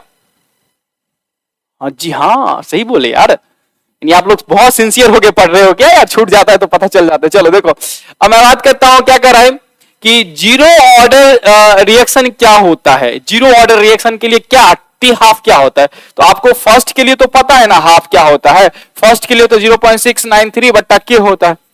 तो जीरो ऑर्डर के लिए भी निकाल लेते हैं, क्या दिक्कत है। जीरो ऑर्डर के लिए हाफ क्या होता है, चलो देखो जीरो ऑर्डर के लिए हाफ होता है T1/2 बराबर initial concentration of R, initial concentration of R बट्टा 2K। ये देखो, ये टी हाफ जो होता है वो ये किसके लिए लिखा है? ये लिखा था फर्स्ट ऑर्डर के लिए। याद ना हो तो लिख लो, ये फर्स्ट ऑर्डर के लिए है क्या? टी हाफ का। अगर कोई के का भी पूछेगा तो कोई जो ना रेट कांस्टेंट भी पूछेगा तो इसको इधर कर देंगे, इसको भेज देंगे इधर। लेकिन यहां देखो ये किसके लिए हुआ? ये जीरो ऑर्डर के लिए क्या है? जीरो ऑर्डर के लिए क्या निकाला है हमने दोस्त? ये जीरो ऑर्डर के लिए मैंने टी हाफ निकाला है। क्या निकाला है? टी हाफ निकाला है। और हमसे भी पूछा भी जा रहा है, टी हाफ ही पूछा जा रहा है। देखो देखो सब में टी हाफ दिया है ना। लेकिन लेकिन लेकिन माय डियर स्टूडेंट, लेकिन लेकिन यहां देखो गौर से, यहां देखिए हमको क्या पूछा रहा है इस क्वेश्चन में। जो यहां पे है ना इनिशियल कंसंट्रेशन, इसको हम ए से रिप्लेस कर सकते हैं, यानी आर नॉट जो उसको ए से रिप्लेस कर सकते हैं। ए का मतलब भी इनिशियल कंसंट्रेशन होता है, ठीक है। अब सुनना, अगर मैं यहां पे ए रख दूं, यहां पे ए रख दूं, आर नोट की जगह पे ए रख दूं, और मैं आपसे छोटा सा बच्चू सा प्रश्न पूछूं, क्या प्रश्न पूछूं? टी हाफ बताइए ए के साथ कैसा संबंध रखता है? डायरेक्टली वाला संबंध रखता है कि इनवर्सली वाला संबंध रखता है? तो आप सब मिलके कहोगे सर क्या बात करते हो, डायरेक्टली है ना, सीधे ऊपर में है ना, तो डायरेक्टली। तो सुनना यार, टी हाफ डायरेक्टली प्रोपोर्शनल क्या हो जाएगा? डायरेक्टली प्रोपोर्शनल क्या हो जाएगा? डायरेक्टली प्रोपोर्शनल किसके हो जाएगा? ए का हो जाएगा। खोज ऑप्शन, ऑप्शन खोजो, ऑप्शन खोजो। ऑप्शन नंबर ए में T half is directly proportional to याद भी रखना, half life for zero order reaction is directly proportional to initial concentration। Initial concentration, यानी ये जो आर नोट कहता हूं, आर नोट को इनिशियल कंसंट्रेशन कहते हैं, ए को भी आप इनिशियल कंसंट्रेशन कह सकते हैं, यानी शुरुआती कंसंट्रेशन। बहुत अच्छा दोस्तों, बहुत अच्छा प्रयास है। हिम्मत में किसी को तो आपको हरा के दिखाए, अगर आप पूरे डिस्कशन करके जाते हैं यहां से, ठीक है। किसी में नहीं होगा दोस्त, किसी में। बच्चे इतने शिद्दत से अगर कोई चीज अगर चाह लेना तो उसको कोई से पाने से नहीं रोक सकता है। अगर किसी चीज को आप शिद्दत से चाह लेते हो, अगर चाह लोगे बोर्ड में 90 प्लस लाओगे तो आपको कोई नहीं रोक सकता है लाने से। आपके पास अब भी समय है दोस्त।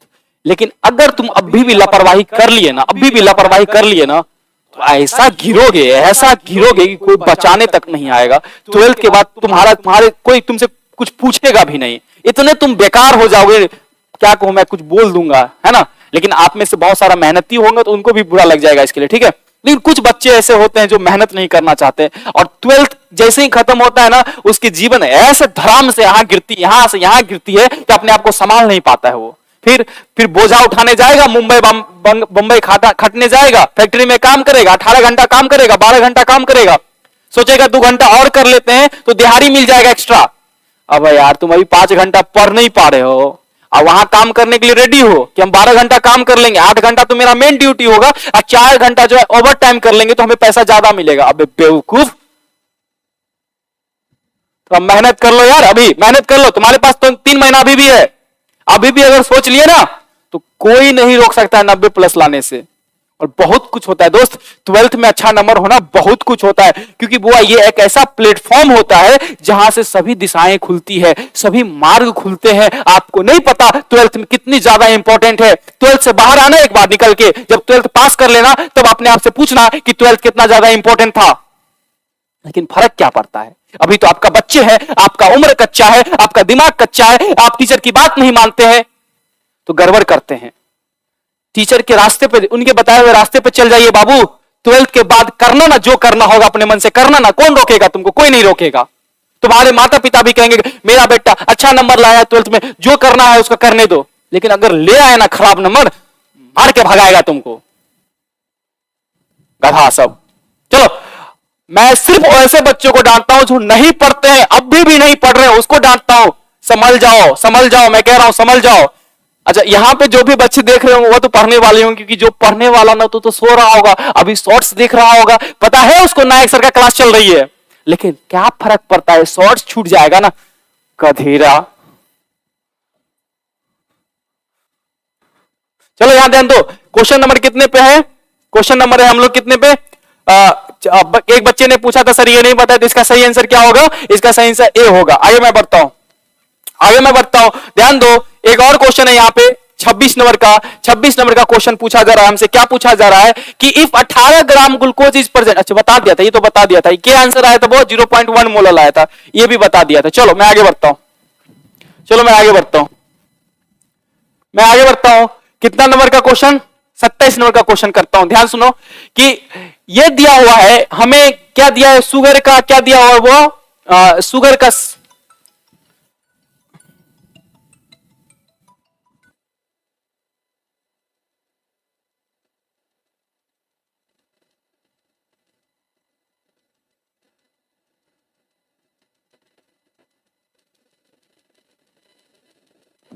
चलिए बुआ, अब ध्यान दीजिए मैं क्या कर रहा हूं, ये क्वेश्चन सॉल्व कर रहा है। एक शुगर सिरप है, कॉफ सिरप जिसे आप बोलते हैं, क्या बोलते हैं, कॉफ सिरप। हमें एक कॉफ सिरप दिया जा रहा है, शुगर सिरप का मतलब कॉफ सिरप हुआ, और उसमें जो है उसका जो वजन है कितना है 300, ये दिख रहा है क्या आप लोग को, दिख रहा होगा, दिख रहा होगा।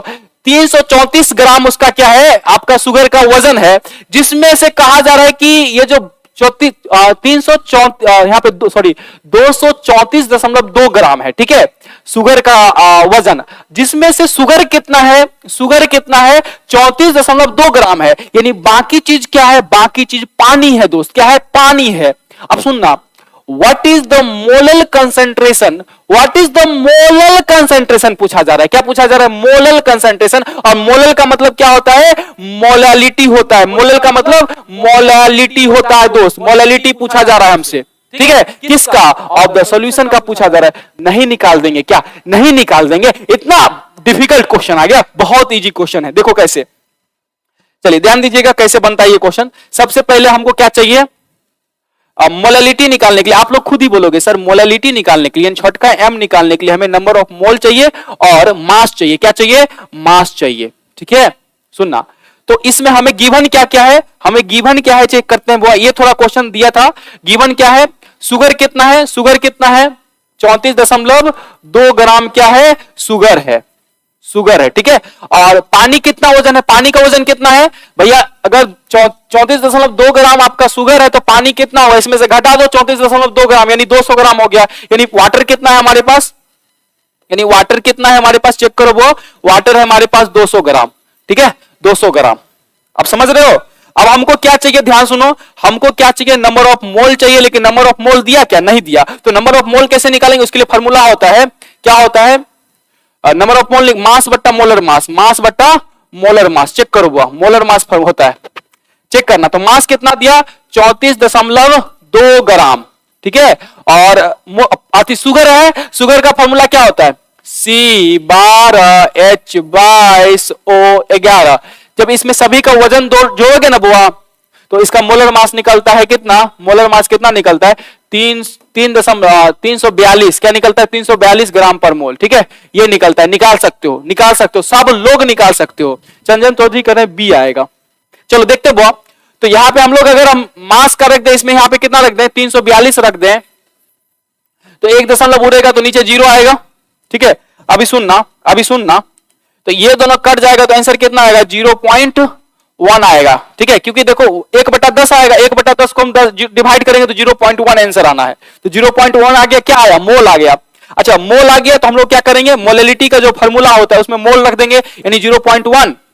और हमें नीचे में क्या है, सॉरी सॉरी सॉरी, मोलैलिटी का मास है वो, ये जो m है ये मास है, किस चीज का मास है, सॉल्वेंट का मास है, किस में चाहिए, केजी में चाहिए। अच्छा ये m क्या है, ये मोलैलिटी है जो निकालना चाह रहे हो तुम, तो मास कितना है, मास किसका हुआ, सॉल्वेंट का मास चाहिए, किसका मास चाहिए, सॉल्वेंट का मास चाहिए, ठीक है। सॉल्वेंट यानी वाटर, वाटर का मास कितना है 200 ग्राम, लेकिन किस में चाहिए, केजी में चाहिए। तो 200 को हम लोग केजी में बदल सकते हैं क्या, हम बहुत ज्यादा डिटेल कर देते हैं कि आप तो किसी भी तरह का आपको दिक्कत नहीं, उसको केजी में बदलने के लिए 1000 से डिवाइड करेंगे, तो 1000 से डिवाइड करेंगे तो क्या आएगा 0.2 आ जाएगा। यानी यहाँ पे हम लोग यहाँ पे जो है केजी में वाटर का वजन कितना होगा, तो 0.2 ग्राम होगा, ठीक है। दशमलव बुरा, यानी आंसर आ जाएगा 0.5, क्या आ जाएगा 0.5। कोई दिक्कत है ना, थोड़ा बोर्ड पे जगह नहीं था इसीलिए इतना हो गया ना। तो आंसर क्या आया 0.5, आंसर नंबर बी आया दोस्त, क्या आया, बी आया। किसी भी तरह का कोई दिक्कत आपको अभी तक नहीं है, ठीक है।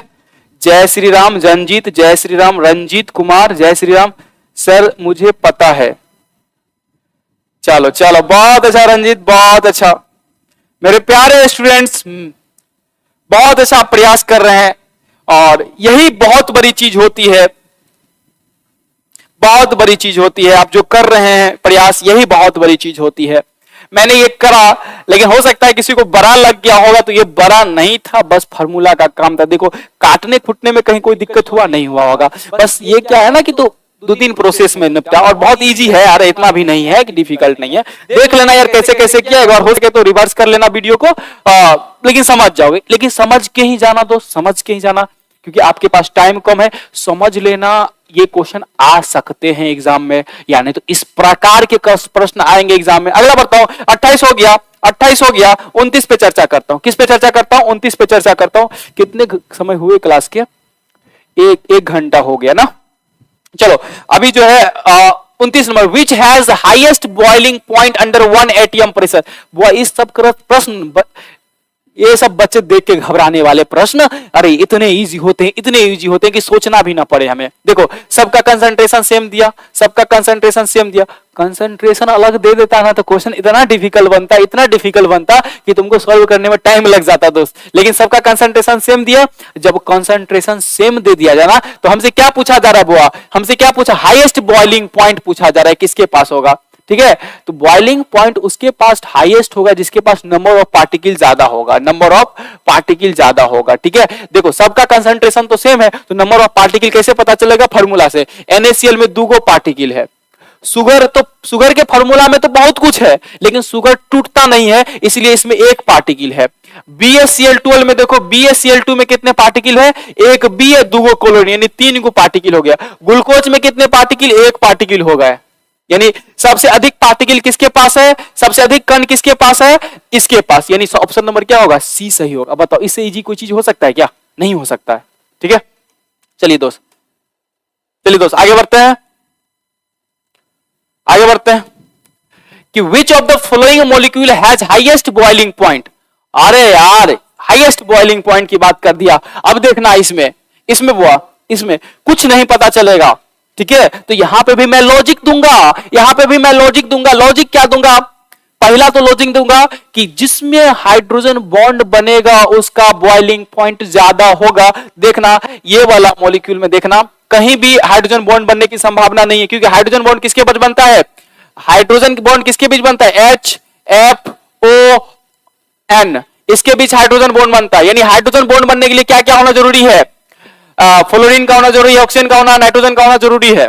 ठीक है, तो इस केस में बनते हैं। तो यहां पे तो हाइड्रोजन बॉन्ड बन ही नहीं रहा है। सर यहां बनेगा हाइड्रोजन बॉन्ड? बुआ यहां भी नहीं बनेगा। क्यों नहीं बनेगा सर हाइड्रोजन बॉन्ड यहां पे? क्योंकि बुआ देखो ये जो H है वो डायरेक्टली कार्बन से अटैच नहीं है, सॉरी ये जो H है वो डायरेक्टली ऑक्सीजन से नहीं कंबाइन है। सर कैसे कंबाइन है आप बताओ? ये देखो ऑक्सीजन है, यहाँ पे कार्बन है, यहाँ पे कार्बन है, इस पर हाइड्रोजन है, इस पे वो हाइड्रोजन है, इस टाइप से यहाँ पे इस तरह से हाइड्रोजन है। तो हाइड्रोजन बॉन्ड बनने के लिए कंडीशन क्या है कि O से हाइड्रोजन को जुड़ा होना चाहिए। तो इस केस में भी हुआ, इस केस में भी क्या नहीं बनेगा? हाइड्रोजन बॉन्ड नहीं बनेगा। और जहां पे हाइड्रोजन बॉन्ड नहीं बनेगा उसका बॉइलिंग पॉइंट कम होगा। क्या होगा? कम होगा। जिस तरह से आपके एग्जाम में भी एक प्रश्न पूछा जाता है, H2O इज लिक्विड और H2S इज अ गैस, या इस तरह से पूछ सकते हैं H2O has high boiling point but H2S has no. क्यों? अरे यार देख इसमें हाइड्रोजन बॉन्ड बनेगा, इसमें हाइड्रोजन बॉन्ड नहीं बनेगा। क्या बात करते हो यार, बहुत इजी है। तो देखना मैंने अभी तक क्या बताया आपको, मैंने अभी तक आपको क्या बताया? मैंने इतना बताया कि इसमें भी हाइड्रोजन बॉन्ड नहीं बनेगा। अगर हाइड्रोजन बॉन्ड नहीं बनेगा तो इसका मतलब ये हुआ कि इसका जो है बॉइलिंग पॉइंट कम होगा। लेकिन हमसे क्या पूछा जा रहा है? हाईएस्ट वाला पूछा जा रहा है। ये इतना समझ में आया? चलो मैं आगे बढ़ता हूं, दोस्त। अब देखो हाइड्रोजन बॉन्ड किस में बन सकता है? इस OH वाला में बन सकता है, इस वाले में बन सकता है। ठीक है सर, अब बताइए किसका ज्यादा होगा?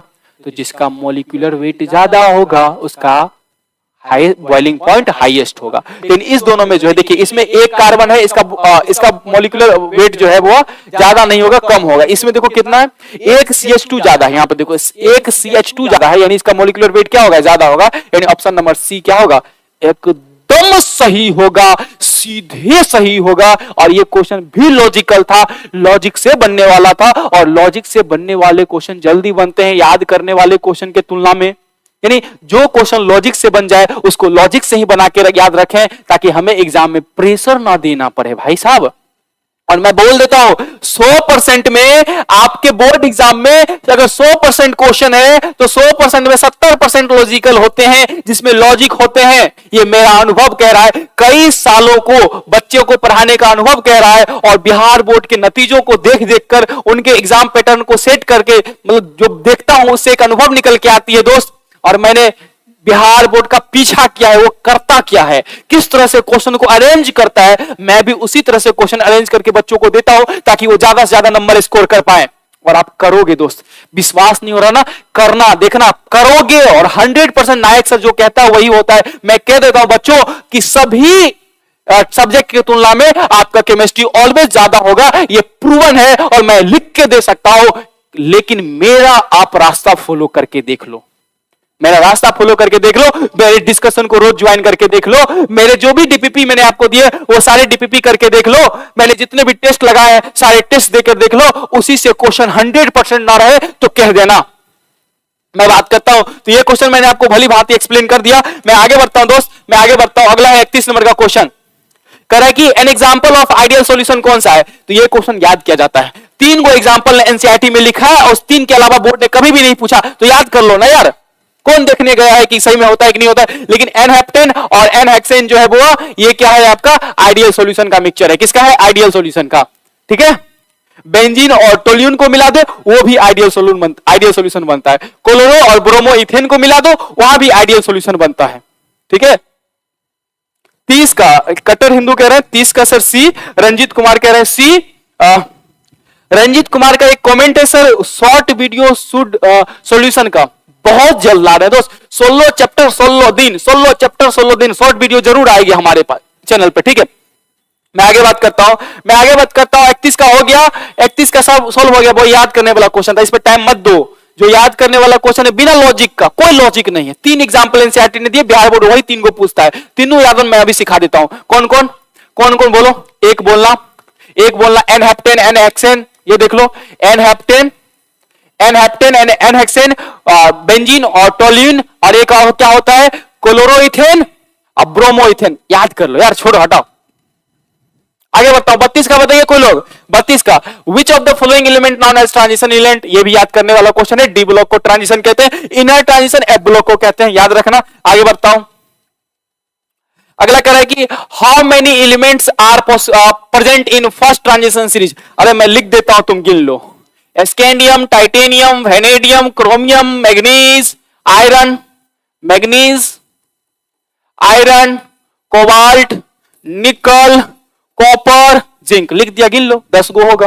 कितना होगा, 10 गो होगा। इतनी सब में भी है, ठीक है। हाथ पे याद रखो, हाथ पे 10 गो आंगुरी है, 10 पे scandium, titanium, vanadium, chromium, manganese, iron, cobalt, nickel, copper, zinc, हाथ पे याद रखो यार, हाथ पे याद रखो।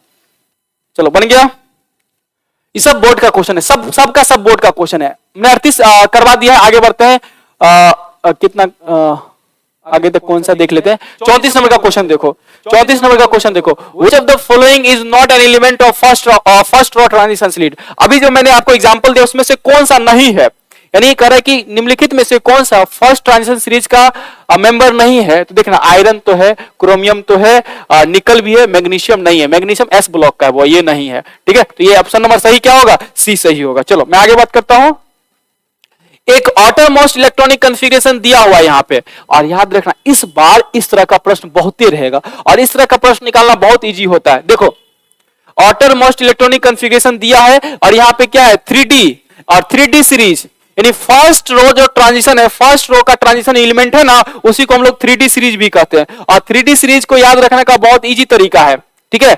जितना दिया है उसमें 18 जोड़ दो, जितना दिया है उसमें 18 जोड़ दो, यानी 6 दो कितना हुआ 8, इसमें 18 जोड़ दो, 18 जोड़ देंगे तो कितना आएगा 26। बताओ 26 किसका एटॉमिक नंबर होता है, आयरन का होता है। 26 किसका होता है, आयरन का होता है। यानी इस जो दिया है उससे बन सकता है, लेकिन यहां पे 3D दिया है, इसलिए हमें पता चल गया कि फर्स्ट रो ट्रांजिशन एलिमेंट है, और फर्स्ट रो को ही क्या बोलते हैं, 3D सीरीज बोलते हैं। इसीलिए मैंने जितना दिया उसमें 18 जोड़ा, कोई और होता तो उसमें कुछ और करते, ठीक है।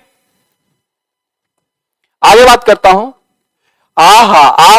Which of the following is called coins metal. निम्नलिखित में से कौन सा, अच्छा कहोगे सर फिजिकल का करवा देते, इनऑर्गेनिक कैसे हो गया, अभी सुनाते हैं। देखो अभी जस्ट जो है ना हम लोग के ऑफलाइन बैच में इनऑर्गेनिक खत्म हुआ था, तो इनऑर्गेनिक जैसे ही खत्म हुआ तो हमने सोचा फिजिकल का तो दे ही रहे, ऐसा करते हैं कुछ क्वेश्चन जो है इनऑर्गेनिक का भी डाल देते हैं ताकि बच्चा को अचानक झटका लगे। अभी जस्ट ना खत्म हुआ था, बस इसीलिए ऐसा किया। बस इसीलिए ऐसा किया था, ठीक है। चलो ध्यान दो, इसीलिए सोल्व करते हैं। विच of the following is called coins metal? अरे क्वाइन बनाने वाले मेटल को क्वाइंस मेटल कहते हैं। ध्यान सुना, क्वाइन किससे बनता है? तो क्वाइन को हम लोग बना सकते हैं कॉपर, एजी और एयू। कॉपर का, एजी का, एयू का। अरे तरीके सर, गोल्ड का कौन क्वाइन बनाता है? अबे सुनो सुनो, आज से लगभग मैं बात करता हूं प्राचीन काल में, आज से 2000 साल पहले चले जाओ, लोग गोल्ड का सिक्का बनाता था, यानी क्वाइन बनाता था, ठीक है। तो पहले की बात हो रही है, आज की बात थोड़ी हो रही है।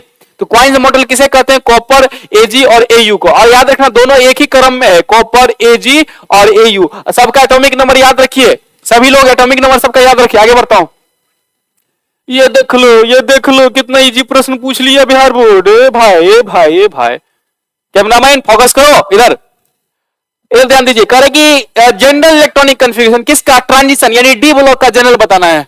तो देखो यहां पे लोग बच्चा फुट से ये टिक आउट कर देगा। नहीं, देखो देखो डी ब्लॉक में जो होता है, जैसे देखो अभी देखा था ना, कितना आया था? 3D आया था और 4s आया था। यानी ये जो डी होता है हमेशा इस वाले नंबर से एक कम होता है, इसलिए n-1। और डी का इलेक्ट्रॉन कहां से हो सकता है? 1 से लेकर 10 तक हो सकता है। और एस में इलेक्ट्रॉन नहीं भी हो सकते हैं, और एक भी हो सकता है, दो भी हो सकता है, ठीक है। तो ऑप्शन नंबर क्या होगा? सी आपका जो है जनरल इलेक्ट्रॉनिक कॉन्फ़िगरेशन है किसका? डी ब्लॉक का। अभी देखिए हमसे क्या पूछा जा रहा है कि एक कॉपर दे दिया है, कॉपर का जो है जेड भी दे दिया, 29 दे दिया, इसका इलेक्ट्रॉनिक कॉन्फ़िगरेशन पूछा जा रहा है। तो कॉपर भी बुआ, कॉपर भी फर्स्ट रो ट्रांजिशन सीरीज का एलिमेंट है, यानी इसमें भी कितना घटाना है? 18 घटाना है। और जितना बच गया सब बाहर वाला होगा, यानी 18 घटा दूं, 29 में से 18 घटा दूं तो कितना बचेगा? 9 में से 8 गया तो 1, और 2 में से 11 इलेक्ट्रॉन बाहर में बचेंगे। बाहर में कितने इलेक्ट्रॉन बचेंगे? 11 इलेक्ट्रॉन। यानी आर्गन जो है, यहां से देखिए, यहां से बाहर वाला इलेक्ट्रॉन यहां से है, सब में 11 इलेक्ट्रॉन किस में है? 9 2 11, 10 1 11, 5 6 11, यहाँ पे 8 2 10 1 11, सब में 11 दे दिया भाई साहब। ऐसे कैसे होगा? अरे सुनो सुनो, कैसे होगा? आपको पता है कि यहाँ पे जो इलेक्ट्रॉनिक कॉन्फ़िगरेशन मैं आपको सिखा देता हूँ, D9 और 4s2 होता है, इस टाइप से होता है। लेकिन स्टेबिलिटी के कारण s का एक इलेक्ट्रॉन d में चला जाता है, यानी क्या हो जाता है? D10 और 4s1 हो जाता है। रियल में एक्सेप्शन है, कॉपर जो है आपका क्या एक्सेप्शन है, इसलिए सही आंसर 3d10 और 4s1 होगा। यानी 11 इलेक्ट्रॉन है, तो कौन सा सही है बुआ? ये वाला 10 1 11, ठीक है। बोलिए समझ में आ रही है? बोलिए समझ में आ रही है? एक बहुत अच्छा स्टूडेंट है कट्टर रंजीत, दोनों बहुत अच्छा आंसर कर रहे हैं, हमें बहुत प्राउड होता है। I am very proud of you my dear student. आप जहां भी पढ़ते हैं आप बहुत अच्छा कर रहे हैं। आपका बोर्ड एग्जाम में बहुत अच्छा आंसर आने वाला है, बहुत अच्छा मार्क्स आएगा, अच्छा रैंक के साथ आप पास होइएगा। आपका पेशेंस और आपका आंसर देने का तरीका हमें बता रहा है कि आप बहुत ज्यादा इच्छुक हैं पढ़ने के प्रति, और हमें इस चीज का प्राउड है माय डियर स्टूडेंट। आप भले ही हमसे ऑनलाइन में जुड़े हैं, लेकिन वो अलग बात है, लेकिन आप बहुत अच्छा करोगे, ये नायक सर का आशीर्वाद है आपके लिए, ठीक है। चलो मैं आगे बढ़ता हूं दोस्त, मैं आगे बढ़ता हूं। अगला देखो, तो इसका सही आंसर तो आपने बता दिया बुआ, इसका सही आंसर बी होगा। अब इसका बताओ, ये भी इलेक्ट्रॉनिक कॉन्फ़िगरेशन है, लेकिन अंतर क्या चीज का है बुआ? यहाँ पे 2 इलेक्ट्रॉन गायब हैं, यानी कॉपर से 2 इलेक्ट्रॉन। आपको पता है 3d10 और 4s1 होता है, और इसमें से कितने इलेक्ट्रॉन गायब हैं? 2 इलेक्ट्रॉन गायब हैं। तो जब भी इलेक्ट्रॉन निकालना, पहले s से निकालना, तो s से इलेक्ट्रॉन निकला, फिर एगो इससे भी निकाल दो, क्योंकि 2 इलेक्ट्रॉन निकालना है ना बुआ। कितना इलेक्ट्रॉन निकालना है? 2 निकालना है। चलो चलो ध्यान सुना, यहां पे कितना इलेक्ट्रॉन निकालना है? 1 इलेक्ट्रॉन यहां से निकाल दो, 1 इलेक्ट्रॉन यहां से निकाल दो, यानी क्या हो गया? D9 और 4s क्या हो जाएगा? खाली हो जाएगा, यानी 0 हो जाएगा। सही आंसर क्या होगा? सी नंबर D3D9 क्या हो जाएगा? 3D9, क्योंकि 2 इलेक्ट्रॉन निकालना था कॉपर में से, तो निकाल दिया झट से। किसी भी तरह का कोई दिक्कत आपको नहीं है, नहीं है। चलो आगे बढ़ते हैं, आगे बढ़ते हैं दोस्त। ये वाला देखो, the most common oxidation state found by first raw transition element. First raw transition series scandium, titanium, vanadium, chromium, manganese, iron, cobalt, nickel, copper, zinc. अच्छा याद नहीं होता, इसके लिए मेरे पास ट्रिक है। मैंने यहां पे देखा था, क्या बोलते हैं, शॉर्ट्स में देखा था, कोई टीचर बोल रहे थे, ऐसा ऐसा ट्रिक होता है। देखो, scandium, titanium, vanadium, chromium, manganese, iron, cobalt, nickel, copper, ये कॉपर, लास्ट में क्या होता है, जिंक होता है। ये देखो ट्रिक सिखाता हूं, तुमको याद नहीं तो मैं ट्रिक सिखाता हूं कैसे। देखो, सुनो तुम विवाह कर लो मुझसे, फिर कोई नहीं कहेगा जानू। ये मैंने ट्रिक में देखा था, आप लोग देख लो। सुनो तुम विवाह कर लो मुझसे, फिर कोई नहीं कहेगा जानू। इस टाइप से आप याद रख सकते हो मेरे दोस्त, आप इस तरह से याद रख सकते हो, है ना। चलो ये हो गया वो, आगे मैं बढ़ता हूं। आगे 41 नंबर का देखो वो, 41 नंबर का आंसर देखो। कह रहा है कि द एलिमेंट शोइंग हाई, अच्छा वो बन गया था क्या, अच्छा रुको, तो ये नहीं बना था, ये नहीं बना था वो, ये नहीं बना था। पूछा क्या जा रहा है हमसे, पूछा जा रहा है कि कॉमन ऑक्सीडेशन स्टेट, क्या पूछा जा रहा है, मोस्ट कॉमन ऑक्सीडेशन स्टेट किसका, फर्स्ट रो ट्रांजिशन सीरीज का, तो होता है वो +2। यानी +2 जो है मोस्ट कॉमन है किसमें, ट्रांजिशन सीरीज में। सब लोग +2 दिखाता है स्कैंडियम को छोड़ के। प्रश्न भी आएगा कि निम्नलिखित में से कौन सा एलिमेंट +2 ऑक्सीडेशन स्टेट नहीं दिखाता है, तो आंसर याद रखना स्कैंडियम। स्कैंडियम +3 दिखाता है, कितना दिखाता है वो, +3 दिखाता है, बाकी सब दिखाता है, चलो बहुत अच्छा। 40 का डी नहीं होगा बुआ, डी नहीं होगा, हो भी सकता है यार, +4 +3, हाँ हो भी सकता है, लेकिन एनसीईआरटी ने तो मोस्ट कॉमन जो है +2 को माना है ना।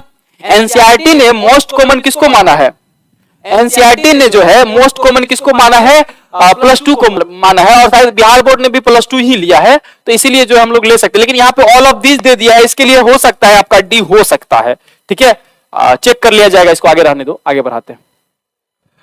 अगला देखो, अगला है कि the element showing highest oxidation state among the first transition series. देखो फर्स्ट ट्रांजिशन सीरीज में, अच्छा आप लोग से बिहार बोर्ड में फर्स्ट ट्रांजिशन सीरीज ही पूछा जाता है। पूछा क्या जा रहा है कि among the first transition series कौन सा एलिमेंट ऐसा है जो हाईएस्ट ऑक्सीडेशन स्टेट दिखाता है, तो वो याद रखिए मैग्नीज। कौन याद रखिए, मैग्नीज। +7 तक दिखाता है, कितना दिखाता है, जैसे KMnO4 होता है ना, KMnO4, तो KMnO4 में जो मैग्नीज है ना +7 में है, कितना में है, +7 में है, तो याद रखिए इस चीज को। तो सही आंसर क्या हो जाएगा आपका, Mn हो जाएगा, क्या हो जाएगा, Mn हो जाएगा, कोई दिक्कत नहीं, Mn हो गया। आगे देखते हैं, the highest oxidation state of chromium. Chromium का हाईएस्ट ऑक्सीडेशन स्टेट कितना होता है, तो जितने भी उसके पास सिंगल इलेक्ट्रॉन है ना, सब निकाल दो बाहर, तो क्रोमियम के पास जो सिंगल इलेक्ट्रॉन है वो कितना है, 6 है, यानी हाईएस्ट कितना हो जाएगा, 6 हो जाएगा, ठीक है, ये हो गया, ये हो गया। आगे देखते हैं, Which of the following contain maximum number of unpaired electron? किसमें अनपेयर्ड इलेक्ट्रॉन सबसे अधिक है, तो देखो ना बहुत इजी है ये इस तरह का प्रश्न बहुत इजी होता है। क्योंकि सर कैसे आप निकाल लेते हैं बहुत इजीली, तो देखो आपको मैं समझा देता हूं कैसे इजी है। आप देखो, आप भी देखो आज, है ना, आज फरिया ही लिया जाए कैसे ये इजी है। बच्चे कहते सर ये इजी नहीं है, इलेक्ट्रॉनिक कॉन्फ़िगरेशन करना पड़ता है, और आप कहते हो इजी है, कैसे सर इजी है बताइए, सॉरी कैसे इजी, तो देख लो वो आज हम करवा देते हैं, कोई दिक्कत नहीं, हम करवा देते हैं आज, है ना। आपको मैं आज प्रूव करके दिखा देता हूं कैसे ये इजी है, किस तरह से ये इजी है ना। प्रूव कर दिया तो कहना। 42 का कर है सी, चलो देखते हैं। आइए, ये क्वेश्चन आया हमारे बोर्ड पे, अब हम आपको प्रूव करते हैं। सबसे पहले बुआ आपको जनरल इलेक्ट्रॉनिक कॉन्फ़िगरेशन सबका पता होना चाहिए। देखो टाइटेनियम का एटॉमिक नंबर 22 दिया हुआ है, और सभी का सभी फर्स्ट ट्रांजिशन सीरीज का है, तो आप सब में से पहले कितना घटा दो, सब में से पहले आप 18 घटा दो, यानी डी कितना हो जाएगा, इसमें डी हो जाएगा, 18 घटा दोगे तो इसमें कितना बचेगा, 4 बचेगा, और 4 बचेगा तो देखना कैसे लिखेंगे, 3D है और उसके बाद क्या होगा, 4s होगा, इस टाइप से होगा। तो कैसे लिखेंगे वो आप, तो इसमें 2 इलेक्ट्रॉन डाल दीजिए और 2 इसमें डाल दीजिए, तो किसका निकल गया, टाइटेनियम का निकल गया। और उसके बाद क्या पूछा जा रहा है कि 3 इलेक्ट्रॉन फिर निकालना है। अभी तो मैंने एटॉमिक नंबर के हिसाब से किया था ना दोस्त, अभी तो एटॉमिक नंबर के हिसाब से किया था, 18 घटा दिए तो कितना इलेक्ट्रॉन बचा, आप सब लोग जानते हैं कितना निकला, बचा बाह्यतम कक्षा में 4 इलेक्ट्रॉन बचा। अब इस 4 इलेक्ट्रॉन में से देखो 3 इलेक्ट्रॉन निकल रहा है, तो पहले एस में से निकाल दीजिए, सबसे पहले कहां से निकाल दीजिए, एस में से निकाल दीजिए, एस से निकल गया तो 2 ही एस से निकला ना, एक और निकालना है, तो एक कहां से निकाल दीजिए, एक आप यहां से निकाल दीजिए, यानी एक निकालने के बाद कितना बचेगा, एक निकालने के बाद एक बचेगा, तो एक अनपेयर्ड इलेक्ट्रॉन इसके पास है, टाइटेनियम के पास कितना है, एक है, तो मैक्सिमम वाला पूछ रहा है, तो ये तो नहीं हुआ। दूसरा कौन है, स्कैंडियम है, स्कैंडियम 3+ दिया हुआ है। तो देखना सबसे पहले एटॉमिक नंबर गिवन है, हमें एटॉमिक नंबर गिवन है, और सुनना कौन से सीरीज का है, फर्स्ट ट्रांजिशन सीरीज क्या है? Scandium, titanium, vanadium, chromium, manganese, iron, cobalt, copper, निकल, जिंक, है ना, ये है। तो यहां सुनना 21 है परमाणु संख्या, 18 घटा दो, कितना बचा? कितना बचा? अरे बोल कितना बचा? 3 बचा, 3 बचा। सुना, तो 3 है तो हमको 3 इलेक्ट्रॉन डालना है। कैसे डालोगे? हमारे पास ऑप्शन है 3d और हमारे पास आंसर है 4s। तो कभी भी इलेक्ट्रॉन डालिए, ठीक है, तो कहां डालिए? पहले डी में डालिए, सॉरी किधर डालोगे? 3d आगे होता है वो, यानी सबसे पहले कभी भी इलेक्ट्रॉन निकालना हो और डालना हो, मैं सिखा देता हूं, वो निकालना हो डालना हो तो हमेशा एस में निकालो, ऐसे में डालो, यानी इलेक्ट्रॉन डालना है। हमारे पास 3 इलेक्ट्रॉन डालना है। यहां से देखो 18 घटाने 21 में से 18 घटाने के बाद कितना बचा था? 3 बचा था। तो 3, तो 2 गो इसमें डाल देंगे, 1 गो इसमें डाल देंगे, कोई दिक्कत? अब सुनना, कह रहा है कि 3 इलेक्ट्रॉन पुनः इसमें से स्कैंडियम में से निकाल दो। क्यों निकाल दो? वो 3+, तो सब इलेक्ट्रॉन यहां से भी निकल जाएगा, यहां से भी। अक्को अनपेयर्ड इलेक्ट्रॉन नहीं बचा जी, इसमें अक्को नहीं बचा। हमसे क्या पूछा जा रहा है? मैक्सिमम वाला बताइए। कौन सा बताइए? मैक्सिमम वाला बताइए। तो इसमें से नहीं, अगला देखते हैं। अगला कौन सा है? मैग्नीज है। क्या है? मैग्नीज कितना है? 2+ है ना, मैग्नीज कितना है? 2+।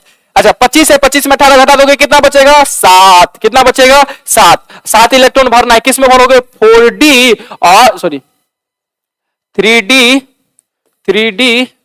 3d और 4s में भरोगे, यही ना?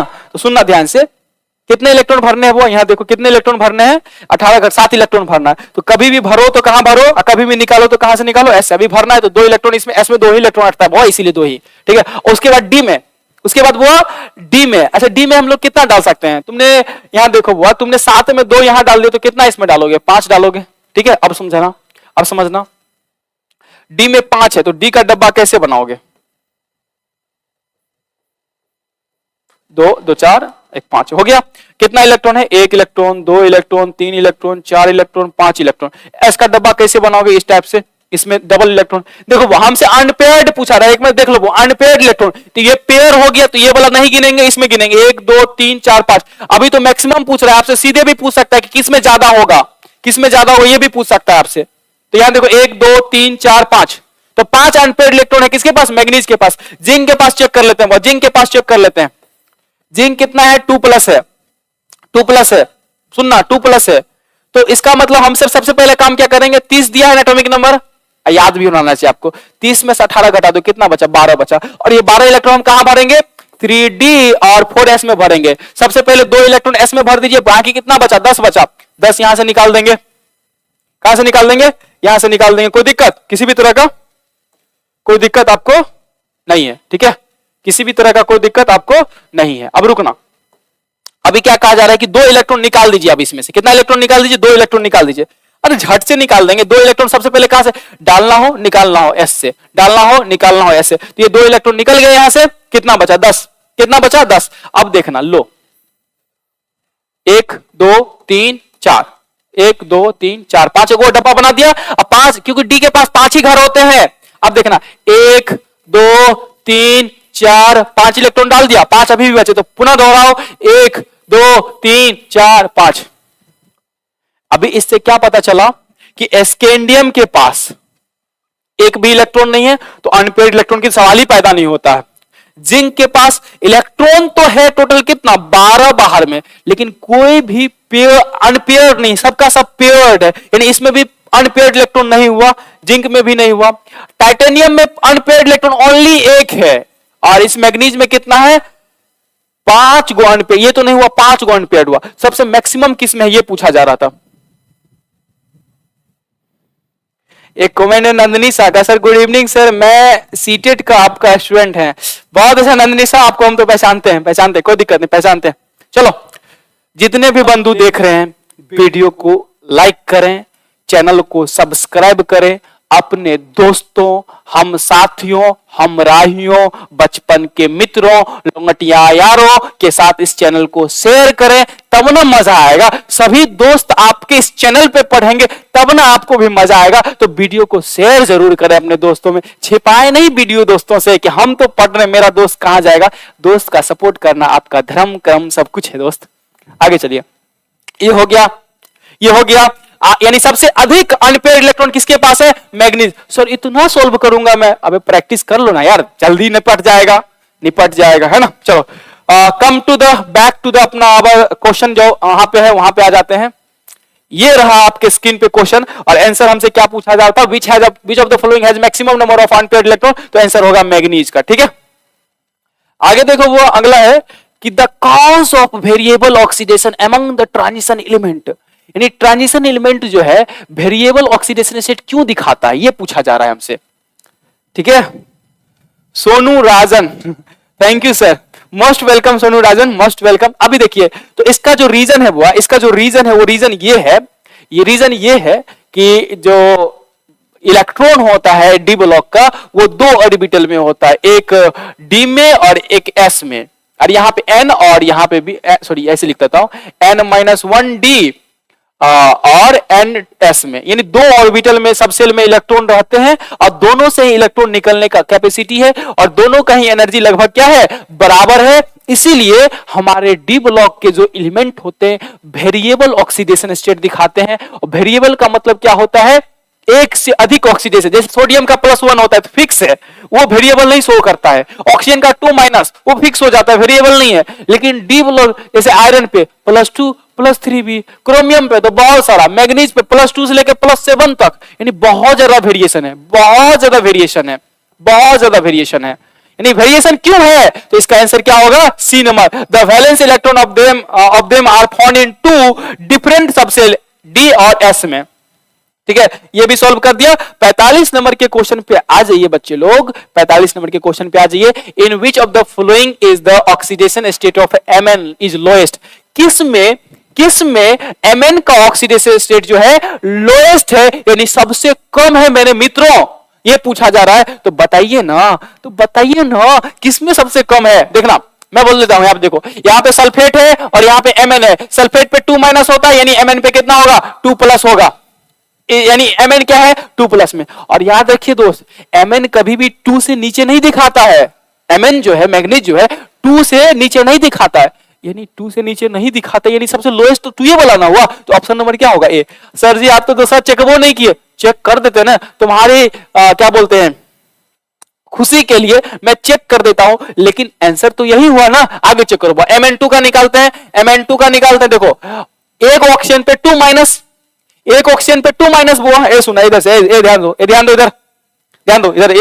देखो, इधर यहां देखो, एक ऑक्सीजन पे 2- तो दो ऑक्सीजन पे 4-, यानी ऑक्सीजन पे 4- तो Mn पे कितना होगा 4+, दो से ज्यादा है ना, यानी Mn 4+ में। हमसे साथ क्या पूछा जा रहा है, सबसे कम वाला बताइए ना, सबसे कम वाला है ना। आगे देखो Mn3O4 का निकालते हैं, देखो Mn3O4 का निकालते हैं, देखना बहुत इजीली निकाल दिया तो कहना। यहां देखना बुआ, इस तरह के यहां पे जब इसकी संख्या 1 होता है तो सीधे हम लोग बराबर कर दे, लेकिन यहां पे x मानना पड़ता है। क्या मानना पड़ता है, x मानता है। तो चलो इस Mn के ऑक्सीडेशन स्टेट को क्या मान लिए, x मान लिए। इसकी संख्या 3 है, चलिए प्लस एक ऑक्सीजन पे 2-, एक ऑक्सीजन पे 2-, 4 ऑक्सीजन पे 8-। तो यहां पे क्या कर देंगे, -8 +- यानी 3x। और इसको बताओ बराबर पे 0 लगा देना, क्योंकि देखो टोटल पे कोई चार्ज नहीं है तो बराबर इक्वल टू 0 हो जाएगा। अभी सुनना यार, ये जो माइनस वाला है ना उसको उस साइड, और ये जो गुना में है उसको नीचा में, यानी क्या आंसर आ जाएगा, बराबर 8 होगा। आंसर क्या आएगा देखना, x बराबर 8/3, यानी क्या हो जाएगा, ये हो जाएगा, काटोगे दशमलव में आ जाएगा। यानी Mn पे जो चार्ज है कितना है, 8/3 है। फ्रैक्शन में वो कभी कभी होता है, समटाइम्स ऐसा होता है कि फ्रैक्शन में आ जाता है। आगे देखना, ये है Mn2O7, इसका भी निकालेंगे तो कैसे निकालेंगे, देखो Mn2O7, तो यहां पे भी x मानना पड़ेगा, तो 2x मान लेते हैं। x मैग्नीज के ऑक्सीडेशन को क्या मान लू, x मान लू, और यहां पे क्या उसकी संख्या कितनी है, 2 से मल्टीप्लाई कर दू, प्लस एक ऑक्सीजन पे कितना माइनस होता है, एक ऑक्सीजन पे 1- होता है, सॉरी 2- होता है, तो 7 पे कितना हो जाएगा, 14 हो जाएगा। तो यहां 14- हो गया, ठीक है, बराबर। इस पे कोई चार्ज नहीं है तो 0। अब देखना +- होता है और माइनस को उस साइड भेजूंगा तो प्लस हो जाएगा, यानी x बराबर +14, और ये 2 को नीचे भेजूंगा, यानी जो देखो गुना में है ना, वो गुना में उधर जाएगा तो क्या हो जाएगा, बट्टा हो जाएगा, यानी x बराबर क्या आया, अब +7। यानी यहां पे जो है वो इस वाले Mn में +7 चार्ज है, कितना है, +7। यानी सबसे हाईएस्ट किसका, अगर पूछेगा सबसे हाईएस्ट पूछ देता है इसमें तो ये वाला, सबसे लोएस्ट कौन है तो ये वाला। बहुत बच्चों ने गलती कर दिया, पता नहीं कैसे कर दिया, लेकिन यहां पे बहुत बच्चों का गलती था, मैंने टेस्ट में देखा था। तो पता नहीं आपसे लिटिल बिट डिफरेंस होता है, इसीलिए आपका जो है 5 नंबर 10 नंबर कम जाता है थोड़ा थोड़ा करने से। तो आप जो है ऐसा तभी संभव है जब आप हमारे डिस्कशन को रोज देखो। मेरे जैसा जो लॉजिक है, जिस लॉजिक से मैं सॉल्व करता हूं, एक टीचर सॉल्व करते हैं, उसी लॉजिक से आप भी करोगे तो कभी भी गलती ना करोगे, ठीक है। और वो तभी संभव है जब आप यहाँ पे टाइम दोगे। ऑफलाइन में मैं डिस्कशन इसलिए नहीं करवा पाता हूं क्योंकि वहां पे टाइम उतने नहीं बचते, मैं टेस्ट लेता लेता खत्म हो जाता है, नहीं तो मैं ऑफलाइन में कराता, ठीक है। और ऑनलाइन में कराने से फायदा क्या, ये वीडियो रह जाता है, और जब आप लोग इसे पुनः देख सकते हो, दोबारा देख सकते हो, जितनी बार उतना बार देख सकते हो, कोई दिक्कत नहीं है दोस्त, कोई दिक्कत नहीं है। कट्टर हिंदू 45 का डी, 45 का डी, अब नहीं यार, नहीं यार, 45 का क्या होना चाहिए, हमको लगता है ए होना चाहिए। आप चेक करना, हमसे लोएस्ट पूछा जा रहा था तो इसीलिए, हाईएस्ट पूछता तो सही था, लेकिन हमसे लोएस्ट पूछा जा रहा है, यानी ऑप्शन क्या होगा, ए सही होगा। कोई दिक्कत नहीं, होता है। चलो बुआ, 45 का हो गया। दूसरी दुनिया में चलते हैं, दूसरी दुनिया में चलते हैं, यानी कितना का करते हैं, 46 का करते हैं। ये देख भाई, ये देख, ये देखो क्या कहा जा रहा है, थोड़ा और नीचे कर देता हूं, ये देखो, which one of the following is diamagnetic. Diamagnetic वही होता है जिसके पास अनपेयर्ड नंबर ऑफ इलेक्ट्रॉन नहीं होता है। देखना, ये जिंक जो है ना, यहाँ पे जिंक के पास कोई भी अनपेयर्ड नंबर ऑफ इलेक्ट्रॉन नहीं है। सर कैसे पता चला, अरे करते करते पता चला, तुमको भी पता चल जाएगा। अभी थोड़ी देर पहले जिंक 2+ का निकाला था ना इलेक्ट्रॉनिक कन्फिगरेशन, कितना होता है सर, जिंक का एटॉमिक नंबर 13 होता है। देख कैसे निकाला, 18 घटाओ 12 बचेगा, D3, देखो कैसे लिखते हैं, 3D और 4s में इलेक्ट्रॉन डालना है, कितना इलेक्ट्रॉन डालोगे, 12 इलेक्ट्रॉन डालोगे, 2 यहां डाल दो, इसमें 10 इलेक्ट्रॉन डाल दो, 12 हो गया ना। अब भी सुनना, कितना इलेक्ट्रॉन निकालने के लिए कह रहा है, 2 इलेक्ट्रॉन निकालो, 2 इलेक्ट्रॉन यहां से निकाल दो। डी में कितना इलेक्ट्रॉन, 10, 10 को कैसे भरोगे, पेयर करके भरोगे ना, यानी 5 को डब्बा है तुम्हारे पास, ये देख लो 5 डब्बा, 1 2 3 4 5 डब्बा है, ऐसे 1 1 1 1 1 1, और यहाँ पे डबल 1 1 1 1, सब में डबल हो गया, 10 को इलेक्ट्रॉन पुर गया, जोड़ लो 10 इलेक्ट्रॉन पुर गया।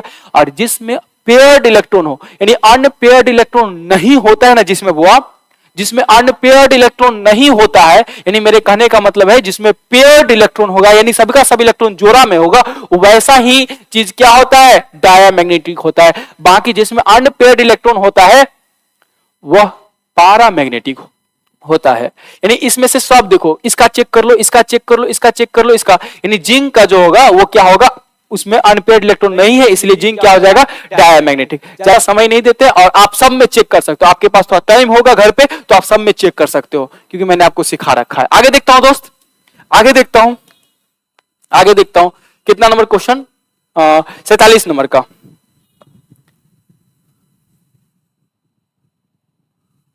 सोनू राजन, अभी देखिए, ये देखिए, ये देखो, which of the following ion of transition element is paramagnetic. अच्छा, पैरामैग्नेटिक कौन सा है, तो पैरामैग्नेटिक के लिए अनपेयर्ड इलेक्ट्रॉन होना चाहिए dear, my dear student, paramagnetic होना चाहिए। अभी चेक करना, देखो गलती से क्या हुआ था ना, इसका सारा ऑप्शन सेम हो गया था, एक एजी हुआ था, ठीक है। तो मैं कॉपर का चेक कर देता हूं क्योंकि आंसर यही निकल के आने वाला है, ठीक है। देखना, कॉपर का एटॉमिक नंबर 29 होता है, अगर 29 में से 18 घटा दोगे तो कितना बचेगा, 8 में से 1 बचेगा, और यहाँ 11 इलेक्ट्रॉन बचा। 11 इलेक्ट्रॉन को हमें क्या करना है, भरना है। तो कैसे भरेंगे, तो हमारे पास 3D और 4s होता है। 11 इलेक्ट्रॉन कभी भी भरिए तो कहां से भरिए, s से भरने के लिए हम कहते हैं, लेकिन ये कॉपर का एक एक्सेप्शन होता है, इसीलिए यहां पे हम लोग 1 इलेक्ट्रॉन, अब बाकी जो इलेक्ट्रॉन बचा वो कहां डाल देंगे, कहां डाल देंगे, चेक करना कहां डाल देंगे, वो 10 में डाल देंगे, ठीक है। तो ये इलेक्ट्रॉनिक कन्फिगरेशन है किसका, कॉपर का। लेकिन अभी हमसे क्या कहा जा रहा है, ये तो आप इलेक्ट्रॉनिक कन्फिगरेशन खींचे हो ना, लेकिन आपसे क्या पूछा जा रहा है कि इसमें 2 इलेक्ट्रॉन निकालना है। तो 2 इलेक्ट्रॉन कभी भी निकालोगे तो सबसे पहले s से निकालिए, तो 1 इलेक्ट्रॉन s से निकाल दीजिए, 1 इलेक्ट्रॉन d से निकाल दीजिए, यानी क्या हो जाएगा, D9 हो जाएगा। और D9 है, इसका मतलब इसमें अनपेयर्ड नंबर ऑफ इलेक्ट्रॉन है। कैसे है सर, देख लो, डब्बा बनाओगे, डी में कितने डब्बे, 5 डब्बे, 1 2 3 और 5 डब्बे हो गए। 5 डब्बे हो गए तो कितने इलेक्ट्रॉन भरने हैं, 9 इलेक्ट्रॉन भरने हैं, 1 1 1 1 1, 5 इलेक्ट्रॉन भर दिया। अभी हमको और 4 इलेक्ट्रॉन भरने हैं, तो 1 1 1 1, देखो 1 अनपेयर्ड इलेक्ट्रॉन रह गया ना। तो ये जो अनपेयर्ड इलेक्ट्रॉन है यही कॉपर 2+ को कैसा बना देता है, पैरामैग्नेटिक बना देता है। जिंक डायमैग्नेटिक क्यों बना था, क्योंकि उसमें अनपेयर्ड इलेक्ट्रॉन नहीं था। ये कॉपर 2+ पैरामैग्नेटिक इसीलिए क्योंकि इसमें एक अनपेयर्ड इलेक्ट्रॉन है। पैरामैग्नेटिक, मैग्नेटिक प्रॉपर्टी, कलर, ये सब बताना आपको आना चाहिए। बहुत बहुत पूछा जाता है बोर्ड में, बहुत ज्यादा पूछा जाता है, ठीक है। ये सब आपको पता होना चाहिए, है ना। नहीं होता है तो मैं शॉर्ट्स वीडियो ला रहा हूं, जल्दी है, जल्दी हमारे चैनल पे 1 शॉर्ट 1 चैप्टर आने वाला है, जल्दी करेंगे। टाइम अभी हमारे पास भर भर के है। अभी भी जितने भी बंदे देख रहे हैं, जितने भी बंदे आप में से देख रहे हैं, सब अगर अभी भी मेहनत कर लिए ना, 12th में जो आपको देगा ना, देखो ये जो मार्कशीट होता है ना, ये जो मार्कशीट हमें मिलता है 12th के बाद, वो एक हमारे जीवन पे ठप्पा है, ठप्पा। और ठप्पा जो होते हैं 2 तरह का हो सकता है, एक खराब एक अच्छा। अगर अच्छा ठप्पा लेके चलोगे ना, सब जगह इज्जत होगा। और अगर गंदा ठप्पा लग गया ना, फिर उसको संभाल नहीं पाओगे यार, इतना समय नहीं देगा हमें। तो हम कहते हैं मोटिवेट हो जाओ, अपने बिहार बोर्ड के एग्जाम के प्रति लगा दो जी जान यार, लगा दो। 2-3 महीने की बात है, फिर पूरी तरह से फ्री हो जाओगे। अपना जीवन जो है एक सफलता की राह पे देखोगे। इसके बाद 12th के बाद हर साल मोटिवेट करता हूं, इस बार भी आप लोग भी हो जाइए पढ़ने के प्रति। जो भी सब्जेक्ट है लगा दो यार, थोड़ा टाइम लगा दो, है ना। मैं कहता हूं कि बिहार बोर्ड में अच्छा नंबर लाने के लिए क्वेश्चन बैंक पे कमांड होना चाहिए, कर लो, है ना, कर लो। और जो करवा रहा हूं उस पर थोड़ा मेहनत करके कर लो, ठीक है। आगे बढ़ता हूं दोस्त। Which of the following ion of transition element is paramagnetic? तो मैंने प्रूफ कर दिया है वो, मैंने प्रूफ कर दिया है कि ये जो कॉपर है, बाकी सब में भी सेम है आंसर है। तो आप कोई भी लिए थे तो हमने सबका आंसर दिया है एग्जाम में, जो भी बच्चे लिए थे, कोई भी लिए तो हमने दिया था, नंबर दिया था सभी को, ठीक है। आगे देखिए, the highest magnetic moment shown by the metal ion with the outermost electronic configuration. outermost electronic configuration दिया हुआ है और यहाँ पे 3d5 होगा, यहाँ पे क्या होगा, 3d5 होगा, ठीक है। outermost electronic configuration दिया हुआ है, बहुत इजी प्रश्न है, बस सोच भर का दिक्कत है। देखो सब में हमको outermost electronic configuration दिया और क्या पूछा रहा है, हाईएस्ट, यहां ध्यान देना, हाईएस्ट मैग्नेटिक मोमेंट पूछा जा रहा है। क्या पूछा जा रहा है, हाईएस्ट मैग्नेटिक मोमेंट पूछा जा रहा है। अच्छा, हाईएस्ट मैग्नेटिक मोमेंट फॉर्मूला क्या होता है, देखो मैग्नेटिक मोमेंट का निकालने का फॉर्मूला होता है mu equal to root under N into N plus 2। ये होता है मैग्नेटिक मोमेंट निकालने का। एन क्या है, वो एन क्या है, number of unpaired electron, unpaired electron, number of unpaired electron. ध्यान देना वो, ध्यान देना यहाँ पे, जितना अनपेयर्ड निकालने के लिए थोड़ी कह रहा है तेरे को यार, तुम निकालने का बैठ जा रहे हो, निकाल के चेक का कर रहे हो। हम देखा था आज कि कुछ बच्चे जो है निकाल के चेक कर रहे थे। अब यार सुनो यार, जितना अनपेयर्ड इलेक्ट्रॉन जिसके पास जितना ज्यादा होगा उसका मैग्नेटिक मोमेंट ज्यादा। निकाल क्यों रहे हो, हमको ये नहीं समझ में आ रहा है। पकड़ के फॉर्मूला में डाल के एकदम से निकाले जा रहा है, वर्गमूल तोड़े जा रहा है बच्चे। अब यार अरे इतने तुम यार ये हो गए। मैं क्या कह रहा हूं सुनो ध्यान से, ये इस फॉर्मूला से साफ साफ स्पष्ट हो रहा है कि n is directly proportional to mu. देखो यानी n जितना ज्यादा होगा उसका मैग्नेटिक मोमेंट उतना ज्यादा होगा।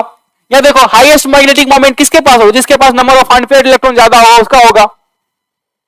क्या बात कर रहे हो यार, क्या बात कर रहे हो। तो हमको ये फॉर्मूला थोड़ी अप्लाई करना है, तो वैसे बता दिया यहाँ पे n होता है, ठीक है। लगाया जा रहा है फॉर्मूला, लगाया जा रहा है ना यार। ये सब गलती ना करो यार, बहुत बेसिक गलती करते हो आप लोग, ये सब गलती ना करो। अभी सुनना, अभी सुनना, हमारा बात सुनना। तो अनपेयर्ड इलेक्ट्रॉन किस में ज्यादा होगा चेक करो। इसमें 2 इलेक्ट्रॉन है डी में, तो ऐसे 2 इलेक्ट्रॉन एक देखो, कभी भी हुंड एक आदमी था, हुंड नाम का एक व्यक्ति था। हुंड ने क्या कहा था, जब भी इलेक्ट्रॉन को भरिए तो पहले सिंगल सिंगल भरिए, बाद में डबल कीजिएगा। तो यहाँ पे हमारे पास 2 इलेक्ट्रॉन है तो 2 डाल देंगे तो 2 गो अनपेयर्ड इलेक्ट्रॉन। चलो ठीक है, हमने लिख दिया, यहाँ पे लिख दिया मैंने 2 अनपेयर्ड इलेक्ट्रॉन है। डी में 7 है तो डी में, लेकिन डी में डब्बा कितना है, 5 ही डब्बा है ना बुआ, देखना 2 5 डब्बा, तो 7 इलेक्ट्रॉन थे, 1 electron, 2 electron, 3 electron, 4 electron, 5 electron, और बचा है 2 गो, 1 1 2, कितना अनपेयर्ड बचा। ये तो पेयर हो गया ना, अनपेयर्ड 3 गो बचा, तो यहाँ अनपेयर्ड कितना हो गया, 3 गो हो गया। D9 है, डी कितना है, D9 है, चेक करना मेरे साथ। 1 2 3 4 5 डब्बा बना दिया, D9 है, 1 इलेक्ट्रॉन 1 इलेक्ट्रॉन 1 इलेक्ट्रॉन। हुंड बोल रहा था अगर ऐसे नहीं करोगे तो पिटा जाओगे हुंड के हाथे। हम नहीं मारेंगे, हुंड आके मारेगा, सपना में आके मारेगा, बोलेगा कि अरे यार तुम, मैंने रूल दिया, तुम मेरे रूल का ख्याल क्यों नहीं रखते हो यार। यानी कभी भी इलेक्ट्रॉन भरना तो सिंगल सिंगल सिंगल, और उसके बाद करिए डबल डबल। कितना करना है, हमको 9 भरना था ना, तो 5 पहले भर दिया था, 6 7 8 1 9, कितना अनपेयर्ड बचा? एक अनपेयर्ड बचा। डी 5 है यहाँ पे, देखो मैंने बोला डी 5 है, यहाँ पे डी कितना है? 3d 5 है, यानी डी में 5 इलेक्ट्रॉन है। तो 5 इलेक्ट्रॉन को कैसे भरोगे? 1 2 3 4 2 2 4 1 5, सिंगल सिंगल सिंगल, 1 2 5 आया ना। अब 5 आया नहीं, 5 अनपेयर्ड इलेक्ट्रॉन, और 5 का मतलब अनपेयर्ड इलेक्ट्रॉन ज्यादा ना हुआ भाई साहब। जिसके पास अनपेयर्ड इलेक्ट्रॉन ज्यादा होगा उसका मैग्नेटिक मोमेंट क्या होगा? हाईएस्ट होगा। यदि इसका सही आंसर क्या होगा? 48 का ए होगा। 48 का सही आंसर क्या होगा? ए होगा। समझे? और लगाओ दिमाग, और लगाओ, और लगाओ तुम लोग, है ना। सिखाते सिखाते थक जाते हैं, क्या मजाल है कि सीख जाए बच्चे लोग। आगे देखो, which of the following ion is expected to be coloured. अच्छा, जिसके पास अनपेयर्ड नंबर ऑफ इलेक्ट्रॉन होगा वो पैरामैग्नेटिक होगा। सुनना, अनपेयर्ड इलेक्ट्रॉन है, अनपेयर्ड इलेक्ट्रॉन है तो क्या होगा? पैरामैग्नेटिक होगा। कैसा होगा? पैरामैग्नेटिक होगा, पैरामैग्नेटिक होगा। अगर पैरामैग्नेटिक हुआ ना तो कलरफुल भी होगा। क्या होगा? कलरफुल भी होगा, यानी अनपेयर्ड नंबर इलेक्ट्रॉन होगा तो कलरफुल भी होगा। तो हमसे क्या पूछा रहा है? Which of the following ion is expected to be coloured. कौन सा कलरफुल होगा? वह जिसमें क्या होगा? अनपेयर्ड इलेक्ट्रॉन होगा। देखना, मैंने इतना इलेक्ट्रॉनिक कॉन्फ़िगरेशन किया है ना कि हमको याद हो गया है कि जिंक के पास 2 इलेक्ट्रॉन निकालने के बाद D10 बचता है।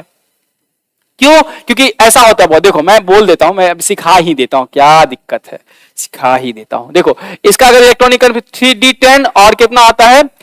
4s2 आता है। तो यहाँ पे देखो, वो 2 इलेक्ट्रॉन निकालने के लिए कह रहा है ना, तो 2 इलेक्ट्रॉन निकाल दोगे तो कितना इलेक्ट्रॉन बचा? 10, डी में 10, यानी सबका सब पेयर्ड है। यहाँ पे देखो, कॉपर का इलेक्ट्रॉनिक कॉन्फ़िगरेशन 3D9, 3D10 और 4s1 होता है। कितना इलेक्ट्रॉन निकालने के लिए कह रहा है? 1 इलेक्ट्रॉन निकालने के लिए कह रहा है, यानी ये इलेक्ट्रॉन हट जाएगा, यानी कितना बचा? 10, यानी सबका सब पेयर्ड है। यहां जब हुआ स्कैंडियम में टोटल इलेक्ट्रॉन कितना होता है? 3D, ऐसे देखो, 3D10 4s, sorry, I think यहां पे जो है, यहां पे 3 होना चाहिए, क्योंकि स्कैंडियम +1 नहीं दिखाता है, स्कैंडियम प्लस चार्ज नहीं दिखाता है। मिस्टेक से क्या बोलते हैं, प्लस हो गया होगा। कुछ बच्चे हो सकते गलती भी कर दिए होंगे, लेकिन चलो कोई बात नहीं, हम चेक करवा देते हैं। देखो, स्कैंडियम 3 के पास कैसा इलेक्ट्रॉनिक कॉन्फ़िगरेशन होता है? इस तरह से होता है, 3D1 और 4s2, इस टाइप से होता है। तो हमसे क्या बोला जा रहा है कि कितना इलेक्ट्रॉन निकाल दीजिए आप? 3 इलेक्ट्रॉन। तो 2 इलेक्ट्रॉन यहां से, 1 इलेक्ट्रॉन यहां से, पूरा का पूरा डब्बे खाली है, तो अनपेयर्ड इलेक्ट्रॉन कहां से बचेगा? नहीं बचेगा। अभी देखना, निकल, कहां निकल? घर को निकल। देख कितना, बस लास्ट क्वेश्चन है, 50 और 51 लास्ट क्वेश्चन है, बस लास्ट क्वेश्चन है। बस थोड़ा सा पेशेंस और रख लीजिए, थोड़े देर का पेशेंस और रख लीजिए मेरे बच्चों, थोड़े देर का पेशेंस और रख लीजिए। बस देखो, which of the following ion is colourless. अच्छा, ये नहीं हुआ था क्या? सॉरी, निकल का कर देते हैं पहले। निकल का एटॉमिक नंबर 28 होता है। 28 में से 18 घटा दो, कितना बचेगा? 28 में से 18 घटाओ ना, कि 10 बचेगा ना। देखो, 3D और क्या होगा? 28 में से 18 घटाना था तो कितना बचता? 10 बचता ना। तो 3D 8 और यहां पे कितना हो जाएगा? 4s2। अब 2 इलेक्ट्रॉन निकालने के लिए कह रहा है, तो देखो डी में कितना इलेक्ट्रॉन बचा? 8 इलेक्ट्रॉन। और डी में 8 इलेक्ट्रॉन का मतलब ये होता है 2 2 4 1 5, single single single single single, double double double. 2 unpaired electron अभी भी होगा। कितना अनपेयर्ड इलेक्ट्रॉन? 2। यानी निकल के पास 2 अनपेयर्ड इलेक्ट्रॉन है, यानी निकल क्या निकलेगा? निकल क्या निकलेगा? कलरफुल निकलेगा। क्या निकलेगा? कलर्ड निकलेगा, क्योंकि इसमें अनपेयर्ड इलेक्ट्रॉन है। अनपेयर्ड इलेक्ट्रॉन होने का मतलब पैरामैग्नेटिक, और पैरामैग्नेटिक होने का मतलब कलरफुल। चलो, ये हो गया। आगे देखो, कह रहे कि which of the following ion are colourless. Colourless कौन सा है? अबे यार, अभी तो ये कलरफुल निकला था, तो ये तो होगा नहीं। अभी Cu+ में कितना निकाले थे? D10 निकाले थे ना। तो D10 जिसमें होगा ना, वो कलरलेस होगा, क्योंकि देखो अनपेयर्ड इलेक्ट्रॉन नहीं है, तो ये क्या हो जाएगा? कलरलेस। हमसे पूछा भी क्या जा रहा है? कलरलेस, यानी आंसर क्या हो जाएगा? ए हो जाएगा। अभी देखना, अगला क्वेश्चन है ओर ऑफ क्रोमियम। और ऑफ क्रोमियम चैप्टर नंबर जो हमारा DNF ब्लॉक है, वो DNF ब्लॉक है, उसमें ये चीज लिखा हुआ है, कोर और ऑफ क्रोमियम लिखा हुआ है, वहां से ये प्रश्न है। वो ये जनरल प्रिंसिपल एंड आइसोलेशन से नहीं है, ये DNF ब्लॉक से है। इसका सही आंसर होता है FeCr2O7, सॉरी FeCr2O4। क्यों गलती हुआ था इसमें, बताइए क्यों गलती हुआ था? बच्चे ने ये लगाया यार, मैंने जबकि सिखाया था क्रोमियम के साथ आयरन होता है ओर में। यानी क्या हो जाएगा, FeCr2O4 हो जाएगा। खत्म हुआ। इसको क्या कहते हैं, द इंड होना। क्या होना, द इंड होना। हमारे ऑब्जेक्टिव क्या हो गए, खत्म हो गए दोस्तों। अभी मैं आपको कुछ और दिखा रहा हूं, देखो बस एक सेकंड देख लो। ऑब्जेक्टिव खत्म हो गया और इसमें से मैंने 51 ऑब्जेक्टिव कराए, 10 से 12 ऑब्जेक्टिव तेरे एग्जाम में ना रहा ना तो कहना हमें है ना। कहोगे कि यार इतना भरोसा मैं खुद पे रखता हूं, आप अपने पे नहीं रखते हो यार। मैंने कह दिया ना आएगा तो आएगा तो आएगा, 100% आएगा। और मैं कह रहा हूं जितना टेस्ट मेरा दोगे ना, जितना टेस्ट दोगे तो 100 आउट ऑफ 100 क्वेश्चन हमारे टेस्ट से रहेंगे। चाहे बोर्ड कितना भी नया क्वेश्चन क्यों ना सेट कर ले, बोर्ड के गेम को हम जानते हैं, कई सालों का अनुभव हमें यह बताता है। चलिए आगे देखते हैं। और ये चीज, ये खूबी वही समझ सकता है जो बोर्ड को पढ़ाता है और साथ में जेईई मेंस एडवांस को पढ़ाता है। बुआ उसको पता रहता है क्योंकि गेम पता है, ये सब बच्चे वाले क्वेश्चन होते हैं, इसमें कोई जान नहीं होता है बोर्ड में। बस आपको जान इसलिए लग रहा है क्योंकि आप इससे ऊपर ना उठे हो, इसलिए जान लग रहा है, ठीक है। और कोई जान नहीं होता, देखो बुआ। और बोर्ड में रहने दो ना, हमको क्या, हमको ज्यादा नंबर से मतलब है, हल्का हो फल्का हो उससे क्या फर्क पड़ता है, हमसे नंबर से मतलब है। देखो बुआ ये कुछ क्वेश्चन है, देख लीजिए ध्यान से। शॉर्ट टाइप क्वेश्चन है, हो सके तो आप लोग स्क्रीनशॉट ले लो, हो सके तो आप स्क्रीनशॉट लो इसका। सारे के सारे वीवीआई हैं, एक टीचर द्वारा दिया गया वीवीआई क्वेश्चन है, ठीक है। सारे के सारे वीवीआई हैं।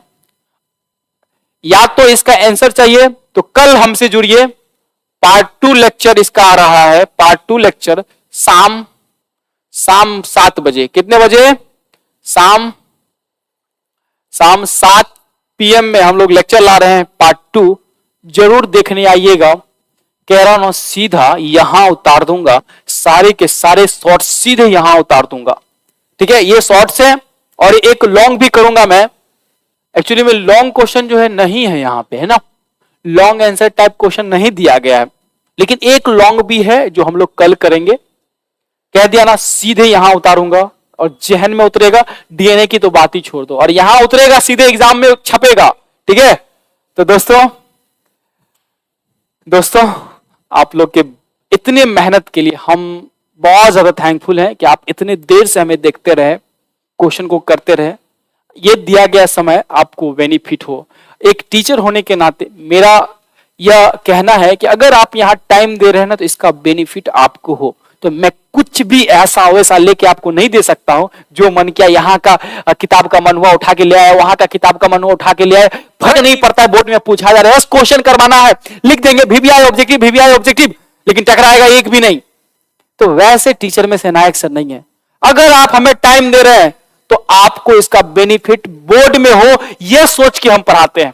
हम वीवीआई नहीं कुदाते हैं, है ना। अगर आपको बिलीव ना हो तो क्वेश्चन बैंक उल्टा के देख लो। अगर इस तरह का प्रश्न ना हो तो कहना, समझ रहे हो। तो वैसे क्वेश्चन देंगे जो आपके बोर्ड में आएंगे। एक बिलीव जो है, बच्चों का बिलीव जो है क्रिस्टल केमिस्ट्री के साथ जुड़ा हुआ है, उस बिलीव को ये नायक सर क्या कोई भी इस प्लेटफॉर्म पे कोई भी क्यों ना आ जाए वो नहीं तोड़ेगा। ये प्लेटफॉर्म बड़ी हो रही है धीरे धीरे, और आप सबकी मेहरबानी है। और जैसे ही हम लोग थोड़ा और ग्रो करते हैं और भी फैकल्टी आएंगे, आपको अच्छी अच्छी नॉलेज देंगे। बस इस प्लेटफॉर्म को थोड़ा सा ग्रो आप लोग करवा दीजिए। तो जिन बंदों ने अभी तक हमारे चैनल को लाइक नहीं करा है, शेयर नहीं करा है, उन लोगों तक आप जरूर पहुंचा सकते हैं। क्योंकि अगर हम 12th में थे ना, हम अपने टाइम की बात कर रहे हैं, जब हम 12th में थे तो मेरा सर्कल बहुत बड़ा था, बहुत सारे मेरे दोस्त थे। तो आपके भी सर्कल होंगे दोस्त। इस चैनल को उन दोस्तों तक पहुंचा दीजिए जो इसके हकदार हैं, जो चाहते हैं कि वीवीआई ऑब्जेक्टिव करें, जो एग्जाम में आए। यार वीवीआई नाम का नहीं होता है, जो एग्जाम में आ जाए। तो जरूर इस चैनल को शेयर कर दीजिएगा अपने दोस्तों में। और इस चैनल को थोड़ा सा आपका प्यार की जरूरत है, यानी सब्सक्राइब की जरूरत है। सब्सक्राइब कर दें और ताकि और भी लोग इस चैनल पे आए। आप भी रहेंगे और भी लोग आएंगे, चैनल पे व्यूअर्स आएंगे, तो पढ़ाने में एक अलग एनर्जी होता है दोस्त। उस एनर्जी को हम छूना चाहते हैं। तो मिलते हैं दोस्त नेक्स्ट क्लास में एक नए कंसेप्ट के साथ। जो आप देख रहे थे यह है क्रिस्टल केमिस्ट्री दरभंगा, और हमारा पता है अगर आप ऑफलाइन पढ़ना चाहते हैं और सीधे बातों को जहन में उतारना चाहते हैं तो हमारा पता है professor colony, Diggi west, Darbhanga, Bihar. एक बार जरूर आए। और हमारा कॉन्टेक्ट नंबर तो आपको दिया था, शुरुआत के लेक्चर में दिया था, तो वहां से ले लीजिएगा। मिलते हैं दोस्त नेक्स्ट क्लास में। सभी को वेरी वेरी थैंक यू। जय हिंद, जय भारत, गुड नाइट सभी को।